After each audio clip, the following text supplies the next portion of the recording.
Finish what you start. The Art of Following Through, Taking Action, Executing, and Self-Discipline by Peter Hollins. Introduction. What exactly is finishing what you start and following through? You have may heard these phrases before, but what do they mean? To me, they mean making your intentions reality. Too often, we'll say we'll do something, and we might even start it one lucky weekend. But at the first sign of hardship, fatigue, boredom, or busyness, we abandon it all too easily, and it sits in our garage, mental, figurative, or literal, for the rest of eternity. Finishing what you start and following through is breaking through that common loop and taking hold of your life. My personal experience with finishing what I start has been checkered. One summer, I promised myself that I would carve a wooden canoe about 12 inches long and 3 inches wide. Not too big, but a sufficient challenge for someone with no woodworking experience. The first week, I made a considerable dent in my wood block. The second week, my hands were sore, and the new Star Wars movie was out. The third week, I was too busy seeing Star Wars again and procrastinating. My wooden canoe wasn't meant to be. But every time I walked through my garage to my car, the canoe was a damning reminder of my laziness and inability to follow through. It wore on me until I committed myself to finishing it a couple of summers later. You can probably guess what happened. The first week went great, the second week was moderate, and the third week I was already running on fumes. I was fortunate to learn about temptation bundling sometime shortly thereafter, which provided the boost for me to finish my canoe. Briefly, as temptation bundling will be a major theme later in the book, temptation bundling is when you combine an obligatory and undesirable task with an instantaneous reward. When you can bribe yourself into working hard, suddenly finishing what you start isn't a massive exercise in willpower.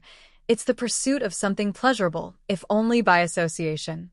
The reward I bundled the canoe carving with was listening to my favorite albums, something we rarely have time for these days. When's the last time you listened to your favorite album from beginning to end without interruption? Suddenly, a new world was open to me.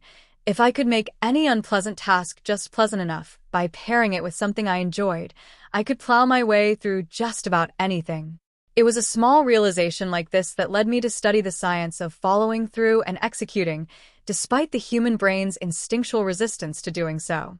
How can we circumvent our worst instincts and get things done when we want, without the specter of a deadline over our heads? How can we pay attention to our attention and do that what is most difficult? Live with supreme discomfort. I'd like to think I've come up with great systems for myself that can be widely applied for just about any context. There are many tactics in this book. I don't use all of them all of the time, but most of them will work for most people. As usual, I wrote this book for myself and am glad and proud to be able to share my findings. I hope they are helpful and help you accomplish exactly what you want.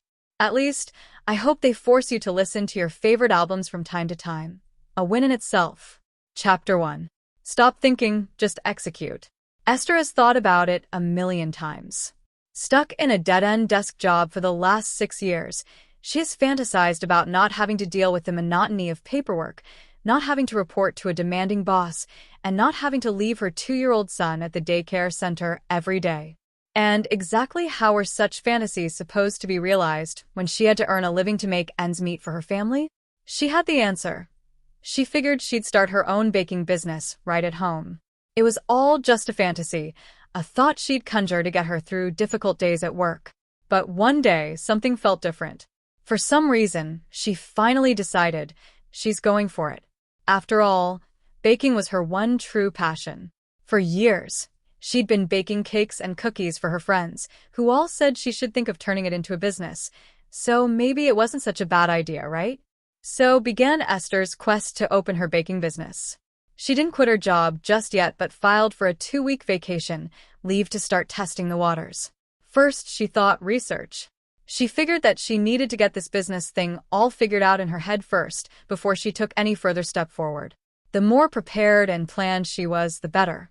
She intended to research everything there is to know about starting such a venture, from recipes to finance management. She also planned to survey her friends and the entire neighborhood to get a feel of the market needs. It was all starting to take shape in her head. Unfortunately, whatever took shape in Esther's had stayed there and never found its way out. The thought of having to learn everything about how to start and run a baking business from scratch overwhelmed Esther so much that she was paralyzed from taking any action in that direction. Taxes, business filings, leases? All she wanted to do was bake. When her vacation days started, she always found things to do other than what she had initially planned. She spent her days sleeping in, doting on her son, busying herself with home projects, and catching up with her friends and neighbors, and not even to ask them for marketing input. She was too worried that if she started telling people about wanting to start a business, they might think she was too ambitious for her level of talent, expect her to fail, or, worse, expect her to succeed. She couldn't deal with the idea of expectations hanging over her head. 2 weeks thus came and went, and all Esther managed to do was put the vacation in vacation leave. As she headed back to work, the thought of running her own baking business kept on replaying in her head, still more a fantasy than a plan. She had a feeling she'd continue to think about it, several million times more. What is following through? What do you suppose went wrong in Esther's situation? Did she lack focus? Self-discipline? Action? Persistence? If you say she lacked all of the above, you're pointing to actually just one concept: following through. Following through is related to focus, self-discipline, action, and persistence, but it is not synonymous to any of them. Rather, it is a composite of all of them, a bit like how those big Japanese anime robots come to be formed by the fusion of smaller individual robot parts. Power Rangers or Voltron, to be specific. And much like how each smaller robot forms a different body part in the big robot, so too does each of these 4 elements: focus, self-discipline, action, and persistence correspond to a body part that, when pieced with the others, forms the whole of following through. The head, focus. Following through involves having focus. It's akin to the head because it is focus that keeps your head in the game and your eyes on the prize. Focus guides your thoughts in figuring out how to follow through and directs your actions toward achieving your vision. C. Following through is not just about exerting effort. It's about exerting effort that's concentrated on a single goal. With focus, no effort is wasted. What's followed is a single line of sight, so what's pursued is the single most direct way toward a goal. Going back to Esther's situation, had she been focused on her dream of starting a business, she would have structured her free time better, scheduling activities in view of realizing that dream. The spine, self-discipline. The spine of following through, self-discipline, is what enables you to get your head down and work when you need to, even if you don't want to. It's the ability to control yourself so that you retain focus on what needs to be done, despite the temptations and distractions you may encounter. This element is essential to following through because it's what gives you the power to regulate your own thoughts, feelings, and actions toward ends that are meaningful to you. Without self-discipline, you wouldn't be able to consistently exert effort on something until it's done, which is what following through is all about. As the head is continuous with the spine, so is focus continuous with self-discipline. If you are focused on what you need to do, self-discipline will naturally follow. Likewise, if you are self-disciplined, it will be easier for you to focus on what needs to be done and avoid distractions. Self-discipline, like the spine, keeps you upright so you don't slump into a mess. If Esther had enough self-discipline, she would have been able to resist using all her free time just for leisure. There's nothing wrong with catching up on some sleep or spending time with your loved ones, but if all your days are spent doing just those and none of productive work, then balance is lost. Leisure is an important part of life, but if it's excessive and takes the place of reasonable productivity, then it becomes a vice. The hands and feet, action. Action, the hands and feet of following through, means prioritizing execution and simple motion. This is what makes following through more than just having focus and self-discipline. Following through is an intention that's been translated into action. It is action that will move things in the real world and take you from point A to point B. That is, from where you are now to where the fulfillment of your goals lies. It is the visible aspect of following through, the one that's actually observed, measured, and evaluated against your goals. Action is thus crucial to the execution of your plans and the realization of your goals, for without it, plans remain abstract and goals remain dreams. Had Esther acted on even just the first part of her plan, research, she would have at least inched her way toward realizing the dream business she had in mind. The heart. Persistence. Finally, at the heart of following through is persistence. Persistence is firmly sticking to something for a prolonged period of time, even as you encounter things that try to unstick you. It's the tenacity to adhere to a course of action even in the face of obstacles. It is not enough to just start. You need to stick with it until it's done. Following through is about having enough heart to keep pushing even in the face of obstacles, distractions, and setbacks. Many of the goals worth aiming for in life call for not just a sprint, but a marathon. If your heart is not fit enough to run the length of it, then you will find yourself stopping halfway through and giving up before you reach the finish line. Did Esther have the persistence to see her dream through? It seems this question isn't even available to ask in Esther's case, as the question of persistence can only arise if one has in fact taken enough action to get to encounter several roadblocks over an extended period of time. Since Esther stopped before she even began, the question of persistence wasn't even in the equation for her. So there you have it. The individual parts focus, self-discipline, action, and persistence all combine to be the super robot called following through and finishing what you start. It's gratifying and fulfilling to be able to pull together focus, self-discipline, action, and persistence within ourselves and get to watch our dreams be turned into reality as a result of it. But if following through is so awesome, why don't we all just do it all the time? The short answer is because it's hard. The long answer, which also explains why it's hard, is detailed below. Why don't we follow through? When it comes to thinking up what we want to do, what we need to do, or what other people need to do, we're usually experts. Our ideas run wild. The blueprints in our heads get magically written out with not much effort, and the mental picture of us living our dreams comes into sharp focus faster than we can say, cheese. But when it comes to actually getting off our butts and following through with action, we're usually not only amateurs but also unwilling participants. When it comes down to it, we often couldn't find the focus, self-discipline, action, and persistence needed to get the job done. Sometimes we go into the battle without our heads or our spines. Other times we lack our hands and feet or our hearts.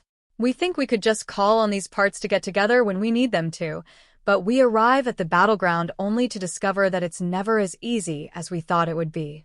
The excitement and enthusiasm with which we thought out all our dreams and plans fizzle out as soon as we realize the amount of hard work we need to put in to turn those dreams into reality, to bring those plans into life. We don't follow through, and it's not for lack of ability or intelligence, no. We don't follow through for two main reasons. We have an entire selection of 1. Inhibiting tactics and or 2. Psychological roadblocks that hinder us from finishing what we start. We'll cover each of those in turn below. Inhibiting tactics. Inhibiting tactics refer to our schemes for misusing time and effort, with the end result of our being held back from following through. These are ways we sabotage ourselves, sometimes consciously. These tactics, which include 1. Setting bad goals, 2. Procrastination, 3. Indulging in temptations and distractions, and 4. Poor time management, inhibit us from maximizing the time and energy we have toward productive ends. Setting bad goals. One way we handicap ourselves from following through is by setting bad goals, such as those that are too abstract or downright impossible. Setting bad goals is like buying the wrong map for a road trip. It prevents us from following through because the directions are skewed and confusing. It eventually causes us to lose patience and will to keep on in our journey, which we often end up abandoning halfway through. When our goals are too abstract, we find ourselves lost as to what needs to be done in order to reach them. For example, if we say our goal is to be healthier and yet don't even specify what we mean by healthier, we're less likely to take steps toward accomplishing it. We want to follow through, but we don't know how. When our goals are too high or unrealistic for any mortal to reach, we find ourselves looking up at an impossibly high ladder without rungs. The beauty of this is that no one would be able to accuse us of not trying hard enough to climb because there are no rungs in the first place. We are absolved from the guilt of not following through. Take, for instance, a plant manager aiming to double manufacturing output despite real logistical limitations. Since the goal is impossible to achieve anyway, whether he follows through or not wouldn't make a difference, and so he's saved from both the trouble of having to follow through and the guilt from not doing so. Procrastination. This is one of the most widely used tactics in the book. We are somehow exceptionally talented at delaying work until we absolutely need to do it, until the very last minute. In fact, we're so talented at delaying work that we could convince others and even ourselves that we're already working even when we're not. One way we procrastinate is with endless planning. We plan all the details of our task, and once we're done planning, we decide that either the plan needs revising or the task itself needs to be scrapped. Then we plan for a new task, and so on, all the while conveniently unaware of the fact that all the planning we're doing is also a form of procrastination. Ultimately, it's something best referred to as productive procrastination because it feels like you're getting somewhere, but you're really just moving in place. If we can get away with putting off a task at the moment, we tend to do so because it's easy, comfortable, and stress-free. This is how a lot of would-be success stories get to be just that would have been. A lifetime string of laters ends up being woven into the noose of never. Temptations and distractions. The road of following through would be easy enough to tread, without delay, if it were like a hallway with blank walls on either side. If you didn't have a choice, you might very well put your head down and work. But no. This road is lined with all sorts of shiny trinkets, glittering detour signs, and inviting rest stops. Temptations and distractions come aplenty these days, with something as simple as a red notification alert on our phone screens flooding our brains with feel-good chemicals that, in turn, keep us glued to our phones even longer. Take, for example, a marketing officer tasked to develop a campaign to promote a new product. She is well aware of the research she needs to do, the reports she needs to write, the presentations she needs to start prepping.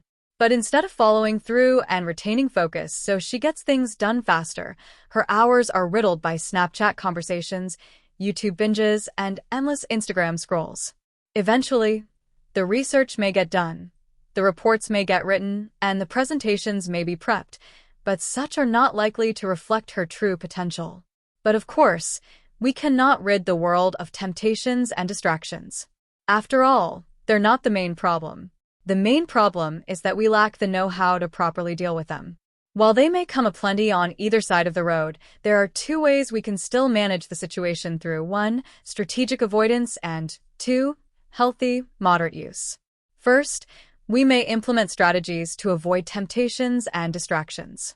For example, if we're distracted by frequent notifications from social media, we may schedule blocks of time during which we're logged out from our social media accounts while we focus on our work. Second, we may deal with temptations and distractions in a healthy and productive way. We don't need to deprive ourselves of tempting and enjoyable leisure activities for the rest of our lives just so we could follow through on our goals.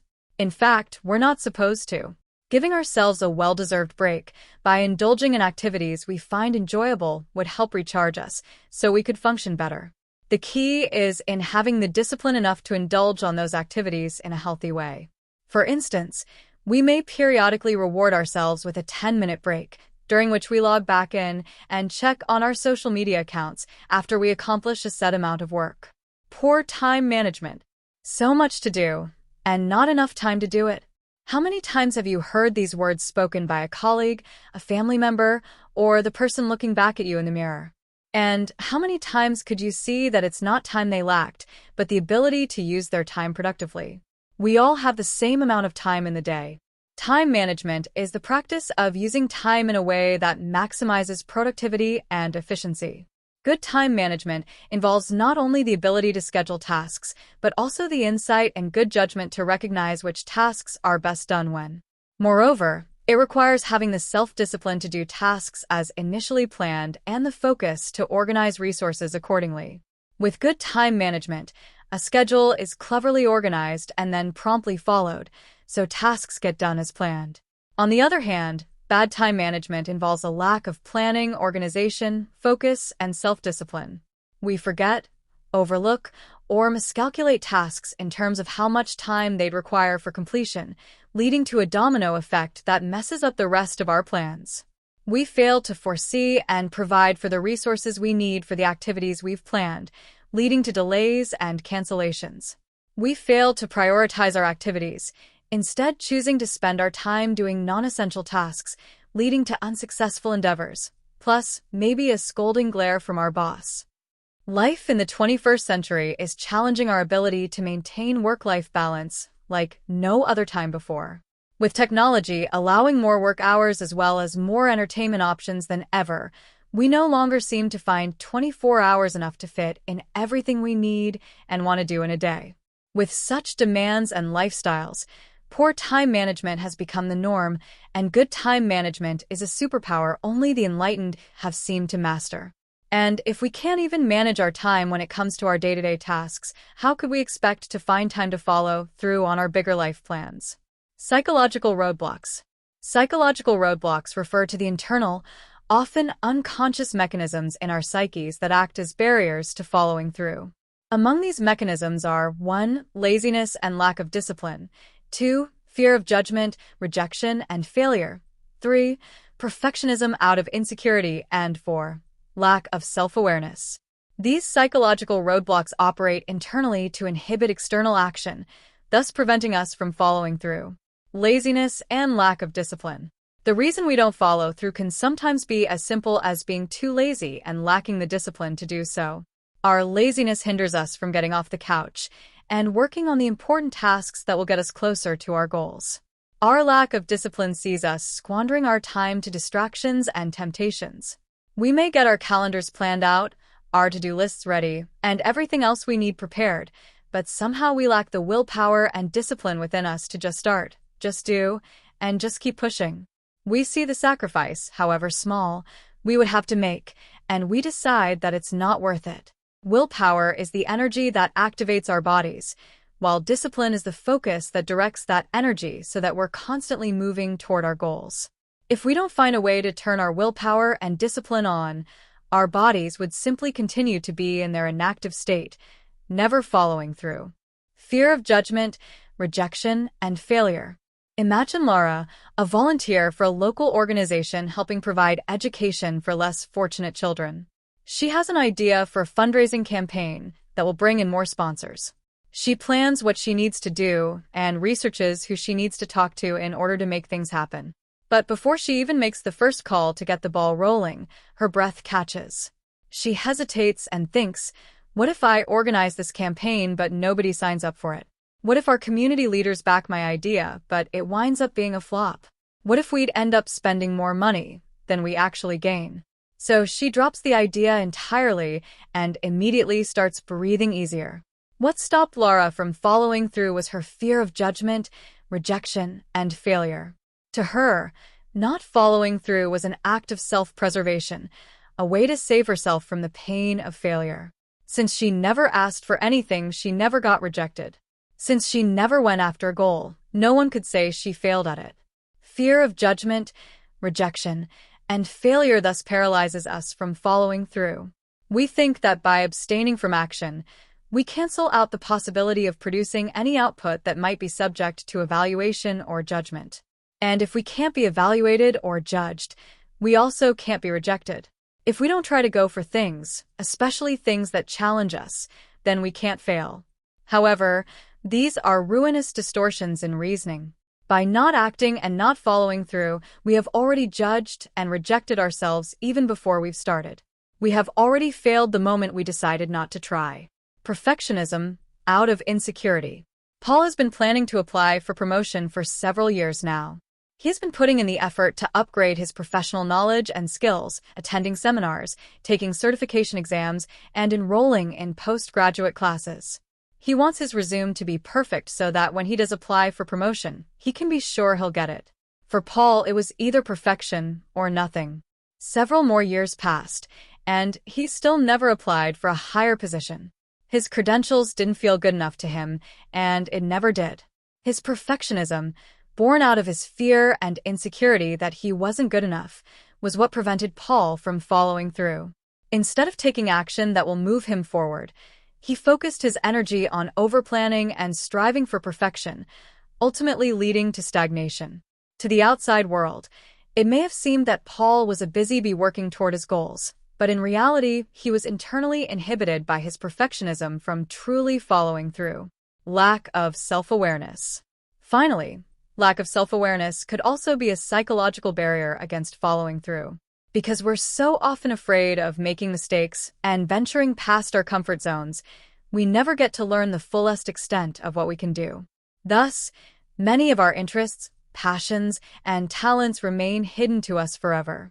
And not knowing our true capacities, we remain convinced that we will never make it, even if we tried.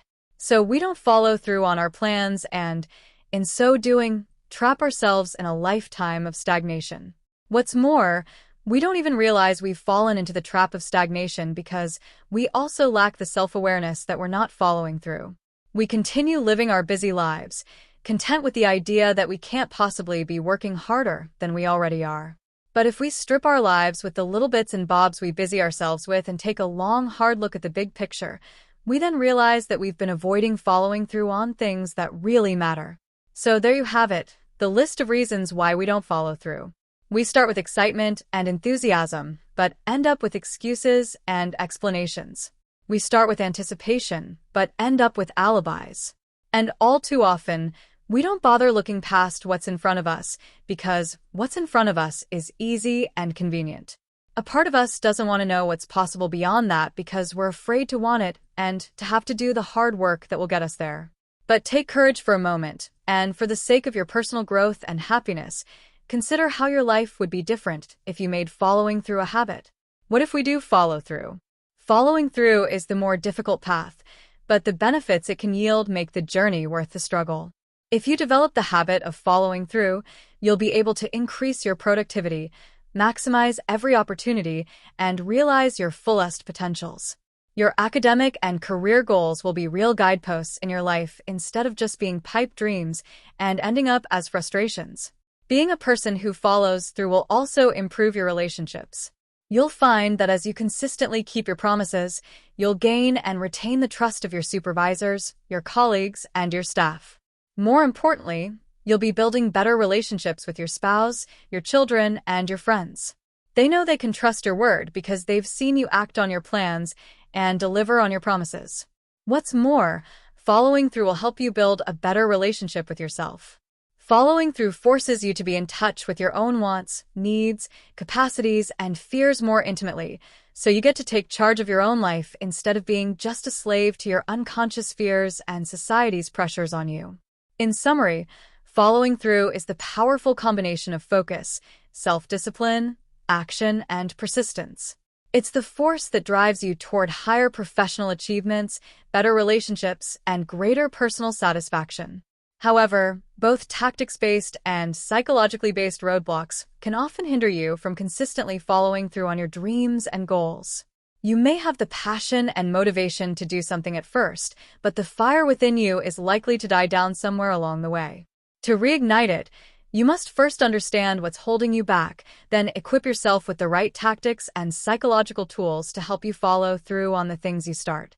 Recall the story of Esther told at the beginning of this chapter. She took a leave in the hopes of getting to start on her own business, but she failed to follow through because she was tempted to indulge in pleasurable distractions and was taken by her fear of rejection and failure. Instead of using the time she had to set realistic goals and follow through on building the life of her dreams, she ended up returning to a life she didn't enjoy living. Imagine if Esther was aware of the barriers that were keeping her from following through. Suppose she responded by using the right tactics and psychological tools to counter such barriers and eventually succeeded in running a home-based bakery business.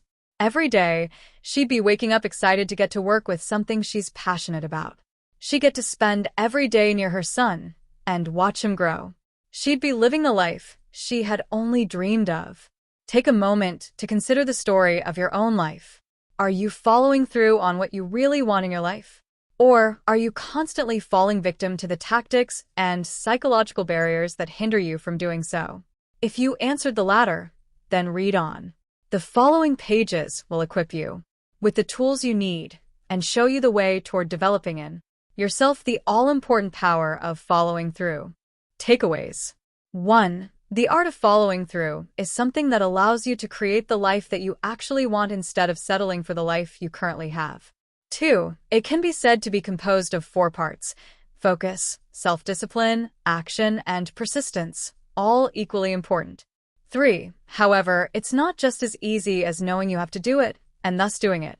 There are powerful reasons we don't finish what we start and follow through very often. These reasons can generally be split into two camps: inhibiting tactics and psychological roadblocks. For inhibiting tactics are the ways we plan against ourselves without even realizing it. They include 1. Setting bad goals, 2. Procrastination, 3. Indulging in temptations and distractions, and 4. Poor time management. 5. Psychological roadblocks are the ways we don't follow through because we are unconsciously protecting ourselves. These include 1. Laziness and lack of discipline, 2. Fear of judgment, rejection, and failure, 3. Perfectionism out of insecurity, and 4. Lack of self-awareness. Chapter 2. Staying hungry. What drives you to follow through and finish what you start? How can you remain motivated? Let's consider a woman named Sally. Sally is an idealist, so she started a charity to benefit impoverished people. What she did not anticipate was the influx of challenges that came along with her endeavor. She did not realize that working in a nonprofit setting still counts as business, and that her work would involve far more business than just helping people. Whenever she encountered a challenge in procuring funding, competing with other charities for donations and grants, and creating marketing to incite interest in her cause, she felt overwhelmed. Why is it so hard to get people to care about other people? She asked herself. Pretty soon, Sally became completely disinterested in her work. It just carried with it too many negative feelings and associations. She hated writing grant letters and attending charity events. It took only a few months for her to give up on a cause that she cared deeply about. Other people wondered why she stopped working for something that meant so much to her. A key to Sally's failure was her inability to anticipate and plan for negative aspects of her foundation. She imagined doing more to help people and working less to procure funding. Because she relied solely on her goals to give her the motivation to follow through, she did not give herself anything to actually help her defeat the negative aspects of the business side of her foundation. The true problem that Sally had, however, was failing to find a true source of motivation. She needed to have found a true source of motivation to help carry through the discouraging effects of the negatives. By creating a balance between her dream, the positives, and the negatives would have been acceptable obstacles in pursuit of her grand goal. She could have also kept her motivation alive by reminding herself of why she undertook this project in the first place and how each thing she did, even the tasks she hated, led to the fulfillment of her idealistic dream. Sally is a great example of how you can't just count on your passion for something to lead you to follow through. Sometimes we just don't care about what we are doing, and thus we don't follow through. We lose steam because of disinterest. That's understandable. But even caring about something is not always the key to following through. Sometimes, even for things we care about, we still can't follow through because we lack a drive to push us forward. This lack of drive is caused by a massive disconnect between three important aspects. 1. What the things we care about represent. 2. The positive benefits we receive from our actions. And 3. The negative consequences we can avoid related to our causes. When we lose steam, we aren't tied closely enough to any of those aspects, which come together to create motivation. What is motivation? Things that really matter to you and are near and dear to your heart. Things that make you actually want to work toward your goal. Things that not only drive you, but also discourage you from giving up. On top of that, you have to minimize negative consequences involved with your work and simultaneously maximize the positive benefits that you receive. There are many ways to define the concept of motivation, but an effective framework to view them through is external and internal motivations. External motivators. External motivators entail using sources besides yourself as motivation to do something. They are other people or circumstances that drive you to action. You are doing something to avoid a negative circumstance or earn a positive circumstance from people and things outside of you.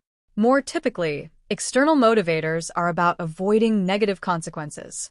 For example, you might be trying to avoid disappointing your family by failing, so you are determined to succeed. You might be afraid of getting fired, so you act with aplomb. A majority of these motivators are punishments or negative consequences that you are desperate to avoid. The only positive external motivation is self-bribery. Still, you can get a lot of mileage out of external motivators if you make them work to your advantage. Driving yourself to avoid a negative consequence can serve as an excellent push to do something. No one wants to suffer. If you know that not following through will result in some sort of suffering, you will do anything to avoid that negative consequence. Therefore, you feel as if you have no choice but to follow through. Accountability partners. Accountability partners are people who hold you accountable. This is a person that you commit to something with. This person lets you know when you need to do things, and he or she chides you when you want to give up. Then he or she gets on your case for not following through. Since you want to avoid disappointing this person, you are more likely to act.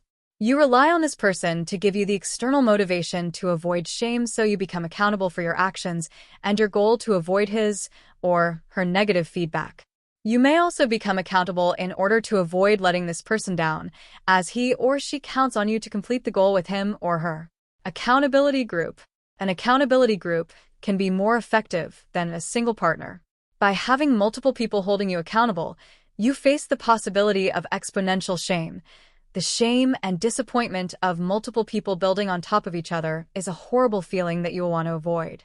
Plus, you will still have people to hold you accountable should one person drop out of the race. It can be hard to rely on a single partner's commitment, but a group is much steadier in its pressure. Having more people to answer to and to guide you can help you stay on track to avoid shame. Putting money down. The risk of losing money is another motivator that you can use to your advantage. A good example of this is an expensive gym membership fee that makes you want to go to the gym more often. You don't want to waste money, so you go to the gym just to make that fee you paid worthwhile. Another example is paying a lot of money for a course. You want to finish the course because you paid so much for it and you consider it a shame to just waste that fee. By investing in something monetarily upfront and even slightly before you feel ready, you'll be pushed to follow through to avoid wasting and losing money. The primary operator here is guilt for spending money on something that you never used or did. You can take monetary investment motivators to the next level by hiring a coach or trainer of some type. This is the next level because paying someone money to hold you accountable combines both monetary investments and accountability partners. Now you have two reasons not to quit or back out of your commitment. You don't want to waste money or hear about how you have failed from a disappointed accountability partner. Finally, you can give someone money and then tell them not to give it to you until you complete something. When you give a friend $500 and instruct them not to return it to you until you complete your tasks, you'll quickly discover just how much your work ethic is worth to you. If $500 is not enough, up the ante next time to make it truly something you'll work toward. Self-bribery. A final external motivator is to bribe yourself. This is where you promise yourself a reward if you follow through. Therefore, you let that reward drive you and surmount your difficulties. For example, you might know that you can take your dream beach vacation if you save your money wisely and earn enough to have spare. Keeping the emotions of the beach vacation can be powerful reminders every time you want to spend your money. External motivations are mostly about avoiding pain, so figure out what pains you are avoiding or can create for yourself. Then let your urge to avoid those pains drive you. Avoiding negative social emotions works well because no one wants to feel shame, guilt, or rejection. Use your fear of negative social emotions to carry you through a project or commitment to the very end. Internal motivators. Internal motivators are about what you want, as opposed to avoiding a negative consequence or punishment. If you are motivated by avoiding a negative consequence, but you realize at some point that maybe negative consequence won't actually kill you, so you can deal with it, there goes your motivation. You'll simply deal with the consequences sometimes. In some cases, relying on external motivators and fear does not work as well as going after the things you love and want. Therefore, internal motivators are often better sources of motivation than external ones. We can view it thusly. If you are driven by fear or face a substantial negative consequence, external motivation is ideal, while internal motivation is more suitable if you know what you want and there is little to fear. Internal motivators are your why for taking action and putting in effort. Think of a donkey walking forward to reach the carrot. Internal motivators are the carrot, while external motivators are the stick.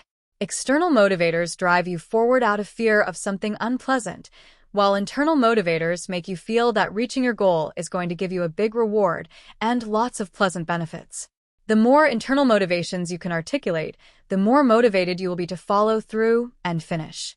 Ask the following questions to determine how you will benefit, then let your desire for those benefits drive you forward.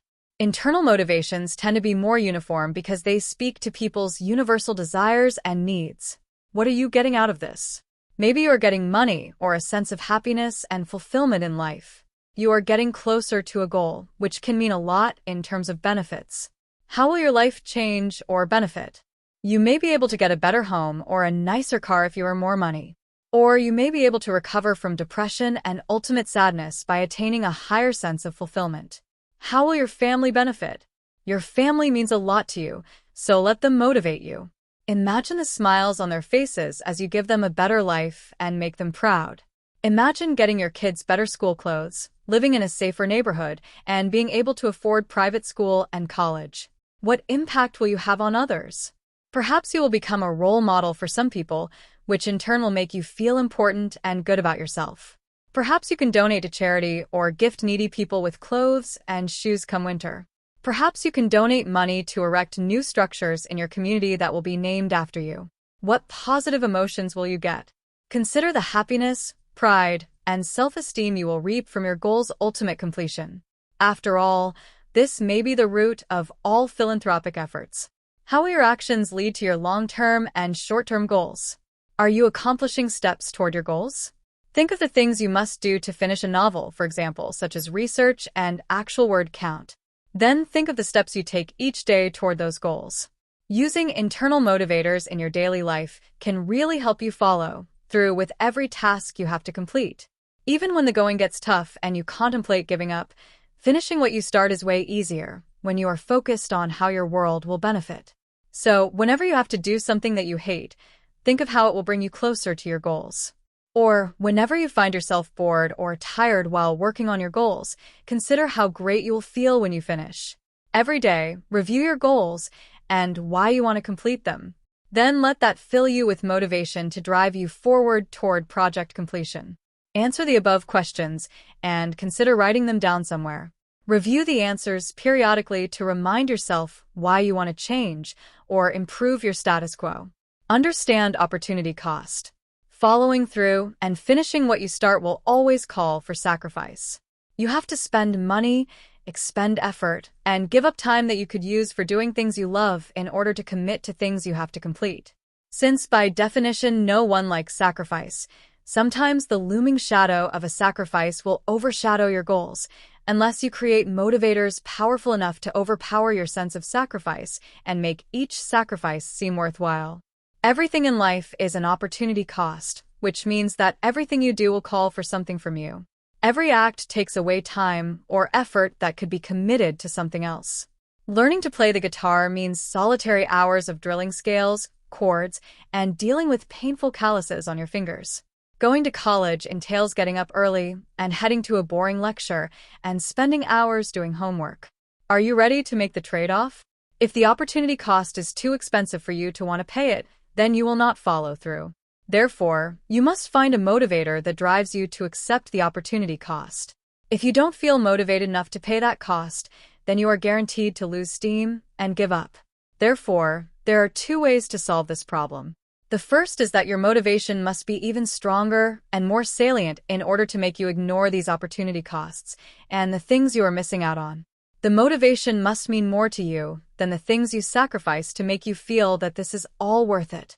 The second solution is to make your sacrifices smaller. This means that there is less pain associated with getting things done. In both cases, the cost-benefit analysis must be significantly weighed in favor of the benefit, but the first method manipulates the benefit, while the second method manipulates the cost.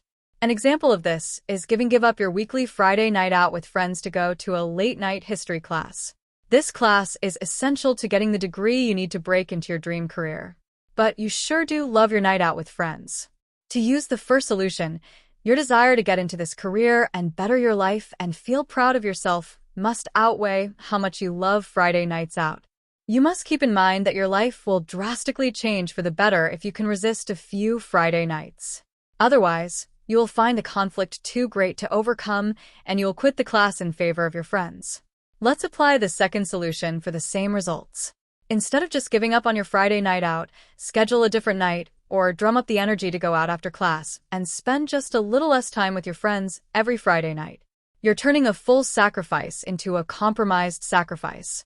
The end result is a compromise that makes it possible to keep doing what you want while also working on your goals. When faced with opportunity cost and potential sacrifice, keep in mind that your life can't continue 100% as you want it to, but if you focus on increasing the benefit or minimizing the sacrifice, you can continue progress toward your goals while staying motivated and not listless. Keep your motivation on your mind. Internal and external motivators are great ways to fuel the productivity and commitment required for following through. But they won't do anything for you if they're out of sight and out of mind. According to psychological science, people are more inclined to follow through if they are exposed to stimuli that remind them of their motivators. Seeing or hearing their motivators can drive them to maintain motivation. In other words, sometimes the simplest solutions work best. Constant reminders will keep you on track because our minds can only fixate on so many things. Additionally, Catherine Milkman of the University of Pennsylvania developed the hypothesis that reminders through association could aid people in remembering goals and following through with them. To confirm this hypothesis, she conducted a study whose participants were asked to complete an hour-long computer task. They were promised compensation as well as $1 donated to the local food bank. They were asked to make sure their donations were made by picking up paper clips when they got their compensation. The control group was told this, and then thanked for their time. The test group was told that the paper clips would be waiting by an elephant statue. It turned out that 74% of the group told about the elephant statue remembered to get their paper clips at the end of the study. Only 42% of the members of the other group remembered to do this. Having the visual cue of the elephant statue actually made it easier for students to remember to complete the simple task. When students saw the unusual statue, it sparked their memories far more than ordinary-looking notes. On top of that, Rogers and Milkman discovered that having very noticeable cues worked better than cues that did not stand out. For example, a written reminder did not remind study participants as well as a visual cue such as one of the aliens from Toy Story. Therefore, the best way to make motivators work for you is to expose yourself to them often. You can use cues to help prompt you to keep your motivation in mind, and thus to follow through. However, these cues also need to stand out to you. For instance, use loud, vivid images that you can't ignore, or employ other senses and include sounds, textures, and scents. Include a picture on your desk of your child to remind you to keep working toward your dream for a better financial future for your family, but make the picture frame smell of your child's shampoo or your spouse's perfume or cologne. To emphasize, we aren't just talking about visual aids of putting posts everywhere. The cues we can use can be spread across our 5 senses in imaginative and creative ways. However, be sure to move and change these cues around every few days so that you do not become too accustomed to them and start to ignore them as part of the background noise of your life. Finally, you can also write your motivators down every few days with different phrasing. Again, be sure to change them up to avoid getting too used to them. The act of creating the cue each repeatedly helps to keep the motivation firm and fresh in your mind. Takeaways. 1. How do we stay hungry and motivated? By delving deep and really asking what internal and external motivators you have at your disposal, a task that is rarely performed. 2. External motivators are when we leverage other people, places, and things to push us into action. For the most part, these are when we want to avoid negative consequences involving other people, places, and things. These methods include accountability partners and groups, putting money down up front, and self-bribery. 3. Internal motivators are when we look at how we stand to benefit and improve our lives. These are universal needs, drives, and desires that are easy to lose track of. The easy way to find these is to answer a set of questions that directly asks things such as how am I going to benefit from this, and how does my life stand to improve from this? It's only through answering these questions that you realize what you are neglecting. For anything we want to accomplish has an associated opportunity cost. We must sacrifice, even if we are sacrificing our ability to lie on the couch and watch television. We can deal with this mental obstacle by playing with the cost-benefit ratio, so the cost is minimized or the benefit is maximized. 5. Motivation has been shown to work best when we are reminded of it, Otherwise, out of sight, out of mind. Thus, you should have cues or your motivations all around you, but make sure to keep them distinct and memorable. Use all five senses, even taste, and make sure to change and switch them periodically to avoid growing used to them and forgetting them. Chapter 3. Create a manifesto. You will face forks in the road where you must deliberate between following through or giving up. Instead of having to make the hard decision and reach deep into your willpower tool bag every single time, having rules for yourself can help you decide which direction to take whenever you reach the fork. We've been told since we were young that we have to follow rules. Well, this time we can choose our own rules that will ultimately help us accomplish exactly what we want. Rules can generally be called mental models, which can be critical to follow through. This is because they create a set way that you have to make every decision, no exceptions. With your decisions already made for you by your rules, you thus make decisions automatically and you no longer have room to make the wrong decision based on waning willpower and self-discipline, which is to give up. Rules hold you accountable so that you are not winging it every day, but instead are guided. Use your rules to guide your worldview and your daily actions. Let them make every decision for you. A good example of a rule is to always complete 2 tasks on your to-do list for your goal every day. It's simply unacceptable to not do this. You have to complete the steps no matter what. As a result, you'll find that you make progress toward your goal, even when you don't want to. The choice was out of your hands. Deciding to work each day is not your decision to make. It has already been made for you by your rule, and thus you have no choice but to do it. Consider an example of when John, a writer, doesn't use the rule of always completing 2 steps on his to-do list. In the morning, he is excited and thinks, "After work, I will go home and start writing my novel. I will write 2 chapters. Then he goes to work and grows fatigued and loses his inspiration slowly, but surely throughout the day. By the time he gets home, all he wants to do is watch Gossip Girl. So, since he does not have this rule in place, he fails to write. He has made 0 progress and is far from his goal. The sense of guilt that plagues him is horrible. As he goes to bed, he vows to himself that he will make up for the lost progress by writing 4 chapters tomorrow. What do you think will happen then? He comes home tired and defeated again. He lets the fact that work drains him become his excuse for not writing. Moreover, since he faces the monumental task of writing 4 chapters today, it feels impossible to start on. If he didn't have energy for 2 chapters the night before, he certainly won't have the energy for 4 chapters tonight. He gets overwhelmed and doesn't write at all. It seems as if he will never finish this novel because he always finds some excuse to let himself off of the hook from actually writing. He gave himself too much choice and leeway, and thus allowed self-sabotage all too easily. Now, let's consider if John applied the rule every day, which is black and white, and doesn't care about fatigue. No matter how tired and uninspired he feels, he knows that he has to write 2 chapters a night after work. No exceptions and no excuses. So when he gets home, he looks at his computer, and he feels tempted to just go watch TV and conserve his energy by being lazy. But because he follows a rule in his life, he can't break it, and so he has to write.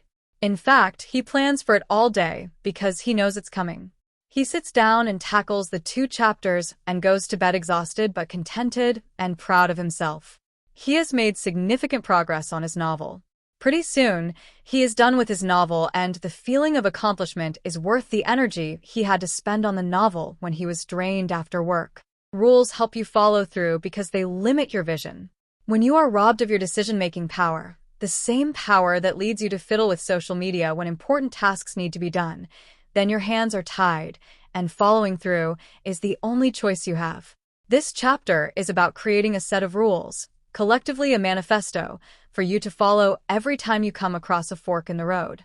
They push and guide you into the right direction, and avoid depleting the willpower you do have. Here are a few ideas for you. Rule 1.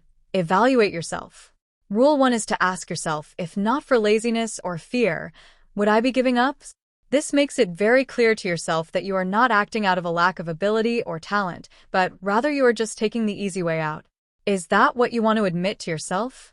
When you face the fact that you are being lazy or fearful head-on, it makes you not want to be that way anymore. It's the kick in the butt that forces you to call yourself lazy/fearful and then drives you to take action. Realizing that only fear or laziness stands in your way helps you realize how silly that is, so you get over it. So before you give up, make it a rule that you always ask yourself if it is laziness or fear that is holding you back from action. Let's say that you have a goal to make a certain amount of money by delivering so many projects to your clients in a month. But the work is hard, and you find yourself losing motivation. You want to stop working and take several days off. Ask yourself, am I just being lazy? That kicks your butt into gear, and you take action. You do your work, and you feel better about yourself knowing that you are doing the best you can. Rule 2. 3 tasks maximum. Rule 2 is to focus on 3 things a day maximum. Only. Tops. Being overwhelmed or disorganized can kill your ability to get things done. Sometimes we can't follow through on what we want because we don't plan smartly.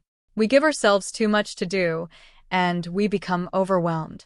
But using this rule enables you to plan against that problem by only allowing yourself to focus on 3 things a day maximum. Plan how to reduce your focus to only 3 things by deciding on what they are going to be the night before.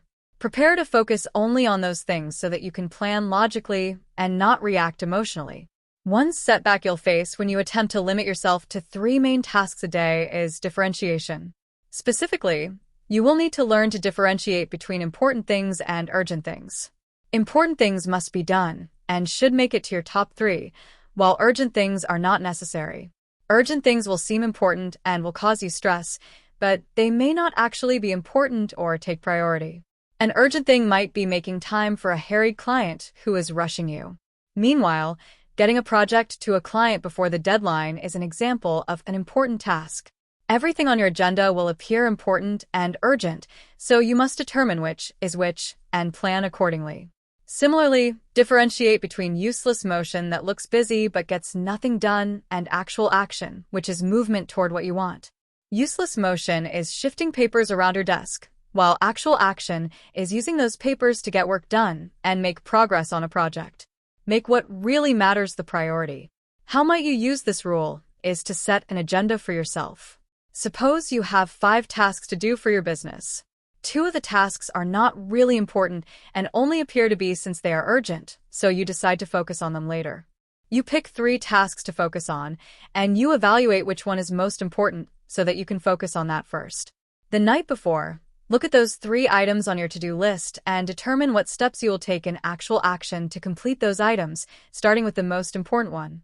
The next day, take that actual action for your first task, then your second, then your third. Only complete 1 task at a time and do not multitask. By the close of the workday, you just completed 3 major tasks at a realistic pace. Rule 3. Create limitations and requirements. Rule 3 is to make actual rules for yourself. Create an actual code of conduct for you to follow in terms of being more disciplined and following through more. Write your code down in detail and then post it in a visible area. While you may not adhere to all of them every day, you at least stand a better chance of follow-through when you actually take the time to think about your code of conduct and write them down. The rules should focus on creating either limitations or requirements for what you do each day so that you actually take initiative and get tasks done. This rule forces you to determine what you really need and want and analyze what you hope to achieve. Basically, you are stopping to check yourself and evaluate how you are progressing toward your ultimate goal. It helps you focus more on your intentions and clarify them, making them an integral part of your work ethic. So when you set out to accomplish something, you have a rule in place to make yourself follow through on the project. Give yourself 5 daily limitations and 5 daily requirements. Make clear statements about what you cannot do and what you must do. Limitations are relatively easy to understand. They limit distraction and temptation. As for requirements, understand that you are not Superman or Superwoman, so you can't overload yourself. Instead, work smarter and have 5 requirements that you can reasonably meet. You may not always adhere to this rule, but you at least have some guidance for yourself. In addition, you gain some clarity about what you have cut out for you each day. An example is to set a limitation that you will not watch more than 1 hour of TV a day, you will not spend more than an hour on Facebook, and you will not take longer than a 1-hour lunch break. Meanwhile, your requirements are that you must read at least 30 pages a day, You must complete at least 4 hours of work before lunch, and you must complete 8 hours of work total by the time you sign out or clock out of work. Rule 4. Reaffirm your intentions. Rule 4 is quite similar to Rule 1. This rule comes into play when you are faced with a fork in the road between deciding to follow through or not. This rule seeks to reaffirm your intentions by reminding yourself what they are and why you want to achieve them. When you find yourself deliberating between quitting and following through, ask these 3 questions to yourself. Better yet, have the answers written somewhere so you can look over again. I want. This is where you state your end goal and how you will benefit from it. What is your reason and motivation? Keep reminding yourself of the external or internal motivators that you have on your side. Remind yourself something like, I want to be rich. I will. This is where you state how you must reach that end goal and all the work you should be doing to get there. This statement brings your attention back to how necessary it is to complete what you are currently doing and how these tasks tie into the end goal. The journey is a necessary part of the goal. It helps for you to be very specific in this statement to see what actions you really do have to take. For example, tell yourself, if I want to be rich, I will need to finish this project and work hard on other projects. I won't. This is where you state what you shouldn't do because that action will impede your progress toward your end goal. There are many things detrimental to your progress, including distractions, temptations, lack of discipline, procrastination, and other destructive or wasteful actions. Tell yourself something like, if I want to be rich, I won't distract myself with social media and I won't prioritize social media over my work projects. Let's apply this concept to a potential real-life conundrum that you may encounter. As you work to complete a certification program necessary to get a pay raise at work, you find the volume of work overwhelming and you despise having so little free time on your hands. You contemplate giving up and saying whatever to the certification. After all, you have a job, so do you really need to advance yourself anymore? As you contemplate this, realize that this is the time when you should apply this rule because you have hit a fork in the road of follow-through.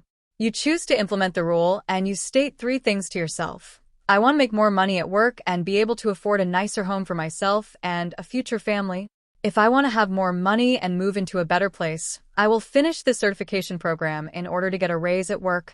If I want to make more money at work and move into a better place, I won't let myself get discouraged and stop doing the work to complete this program or be thrown off track by simple temptations or laziness. You have just stated your intentions from beginning to end. As you may have noticed, a running theme in this book is that repetition helps follow through and presence of mind is key. We may have the best intentions, but if we simply forget about them, then what good are they? When you face these questions constantly, your end goal and the steps you must take to reach, as well as the steps you must not take to reach it, it all becomes crystal clear. Rule 5. Think in terms of October 10th 10. The next time you feel that you're about to give in to an urge or temptation, stop and ask yourself how you will feel 10 minutes, 10 hours, and 10 days from now. This rule may not seem all that powerful, but it's effective because it forces you to think about your future self and to see how your actions are going to affect yourself in the future, for better or worse. A lot of times, we may know that we are losing willpower or doing something harmful in the moment, but that's not enough to stop us from doing it because we don't have any connection to our future self that will have to deal with the consequences. This rule quickly creates that connection, and that can make the difference between a success or failure of discipline. Why time intervals of 10 minutes, hours, and days? Because that helps you realize how short-term the pleasure or comfort of a discipline is relative to its long-term consequences. At 10 minutes, you might be feeling good, with perhaps just the initial bit of shame creeping in. After 10 hours, you'll feel mostly shame or regret.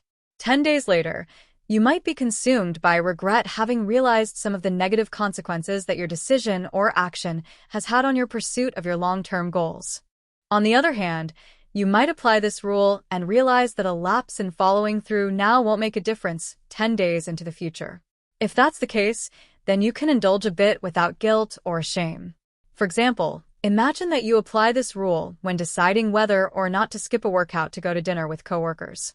If you've just begun exercising and haven't built it into a consistent habit yet, your decision to skip a single workout might increase the odds of skipping future workouts or stopping working out altogether. How will you feel in 10 minutes, hours, and days? 10 minutes. Good. with a slight tinge of regret, as you can still taste the lasagna or ice cream. The pleasure is still tangible. 10 hours, almost entirely regret, as the pleasure is gone and fleeting, and your diet has been soundly broken. 10 days, 100% regret, because the broken discipline is now completely meaningless and but a faint memory. The lasagna does not have a lasting benefit, but it does have a lasting cost. On the other hand, if exercising is already a consistent and enjoyable habit for you, then imagining how you'll feel 10 days from now will quickly show you that one skipped workout isn't harmful to your long-term discipline or goals. And when you're not swayed by this rule, or your dilemma of willpower is extra difficult, you can add a final question for yourself. That is, how will breaking willpower now affect you in 10 weeks or even longer term? You might want to change the parameters to 10 weeks if you're mostly engaged in longer-term decisions and tasks. In this process, it's crucial to be honest with yourself and wary of your own abilities to rationalize and make excuses. For example, you may have tried to quit an addictive habit many times in the past, only to fail and eventually reinforce the harmful behavior. If you have a history of falling into bad habits after a single lapse in discipline, then an honest assessment of how you would feel after 10 days or 10 weeks will tell you that you simply can't afford a lapse in discipline now if you're going to achieve your long-term goals. It wasn't an exception or justified in that one circumstance. It is a reflection of your character for better or worse. Without that honesty and ability to see your own rationalizing and excuses for what they are, applying this rule may be a futile exercise. Rule 6. Just 10 minutes. The final rule is simple, easy, and powerful. If you want something negative, harmful, or detrimental to your follow-through, wait at least 10 minutes before getting it. It's simple and leaves no room for debate or excuses. When you feel an urge, force yourself to wait for 10 minutes before giving in to whatever the urge is. If you're still craving it after 10 minutes, then have it. Or wait 10 more minutes because you've already done it and survived just fine. Simply by choosing to wait, you remove the immediate from immediate gratification, building discipline, and improving decision-making. Similarly, if you want to quit something beneficial, wait just 10 more minutes. It's the same thought process applied in a different way. 10 minutes is nothing, so you can wait or continue that long easily. Then, if you do it once, it's easy to repeat, isn't it? In other words, say to yourself, just 10 minutes more of willpower each time you reach a fork in the road. Another benefit of this rule is the purposeful escalation of good habits. If you force yourself to do something productive for 10 minutes, you might end up doing it for 15 or even 20 minutes more. Next time, your tolerance will build such that you're more immune to temptation and distraction. The following time you might continue for an extra 6 or 7 minutes. Every time you feel distracted, just exercise willpower for a few minutes longer, and you'll steadily follow through better with each escalation. At some iteration of just 10 minutes more, you'll reach a point of momentum, and that's often enough to carry you for hours. Takeaways. A manifesto is nothing more than a set of rules to follow every day. We might hate rules, but rules take the guesswork out of our days and give us guidelines to follow. They make matters black and white, which is helpful to following through because there is simply no other choice. Rule 1. Are you acting out of laziness? If so, is this a characterization you want about yourself? Rule 2. 3 major tasks a day maximum. Differentiate between important tasks, urgent tasks, and simple wasted motion. Rule 3. Create daily limitations and requirements for yourself. These keep you within the bounds of what you know you need to do. These are also the building blocks of good habits. Rule 4. Sometimes we lose sight of what we want to accomplish. Thus, reaffirm your intentions by stating I want, I will, and I won't statements. Rule 5. Try to look into the future 10 minutes, hours, and days at a time. Do you like what you see when you consider not following through? Is it worth the benefit to the current self at the expense of the future self? Probably not. Rule 6. It's just 10 minutes, right? So if you want to quit, it's just 10 minutes. And if you need to wait, it's just 10 minutes. Chapter 4. Follow-through mindsets. Follow-through is 100% mental. It takes a cognitive effort to follow through on something, especially when you hit discouraging obstacles. Mindsets help with that. What is a mindset?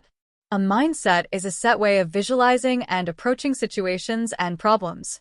Certain mindsets are all it takes to find the will and motivation necessary to follow through on something.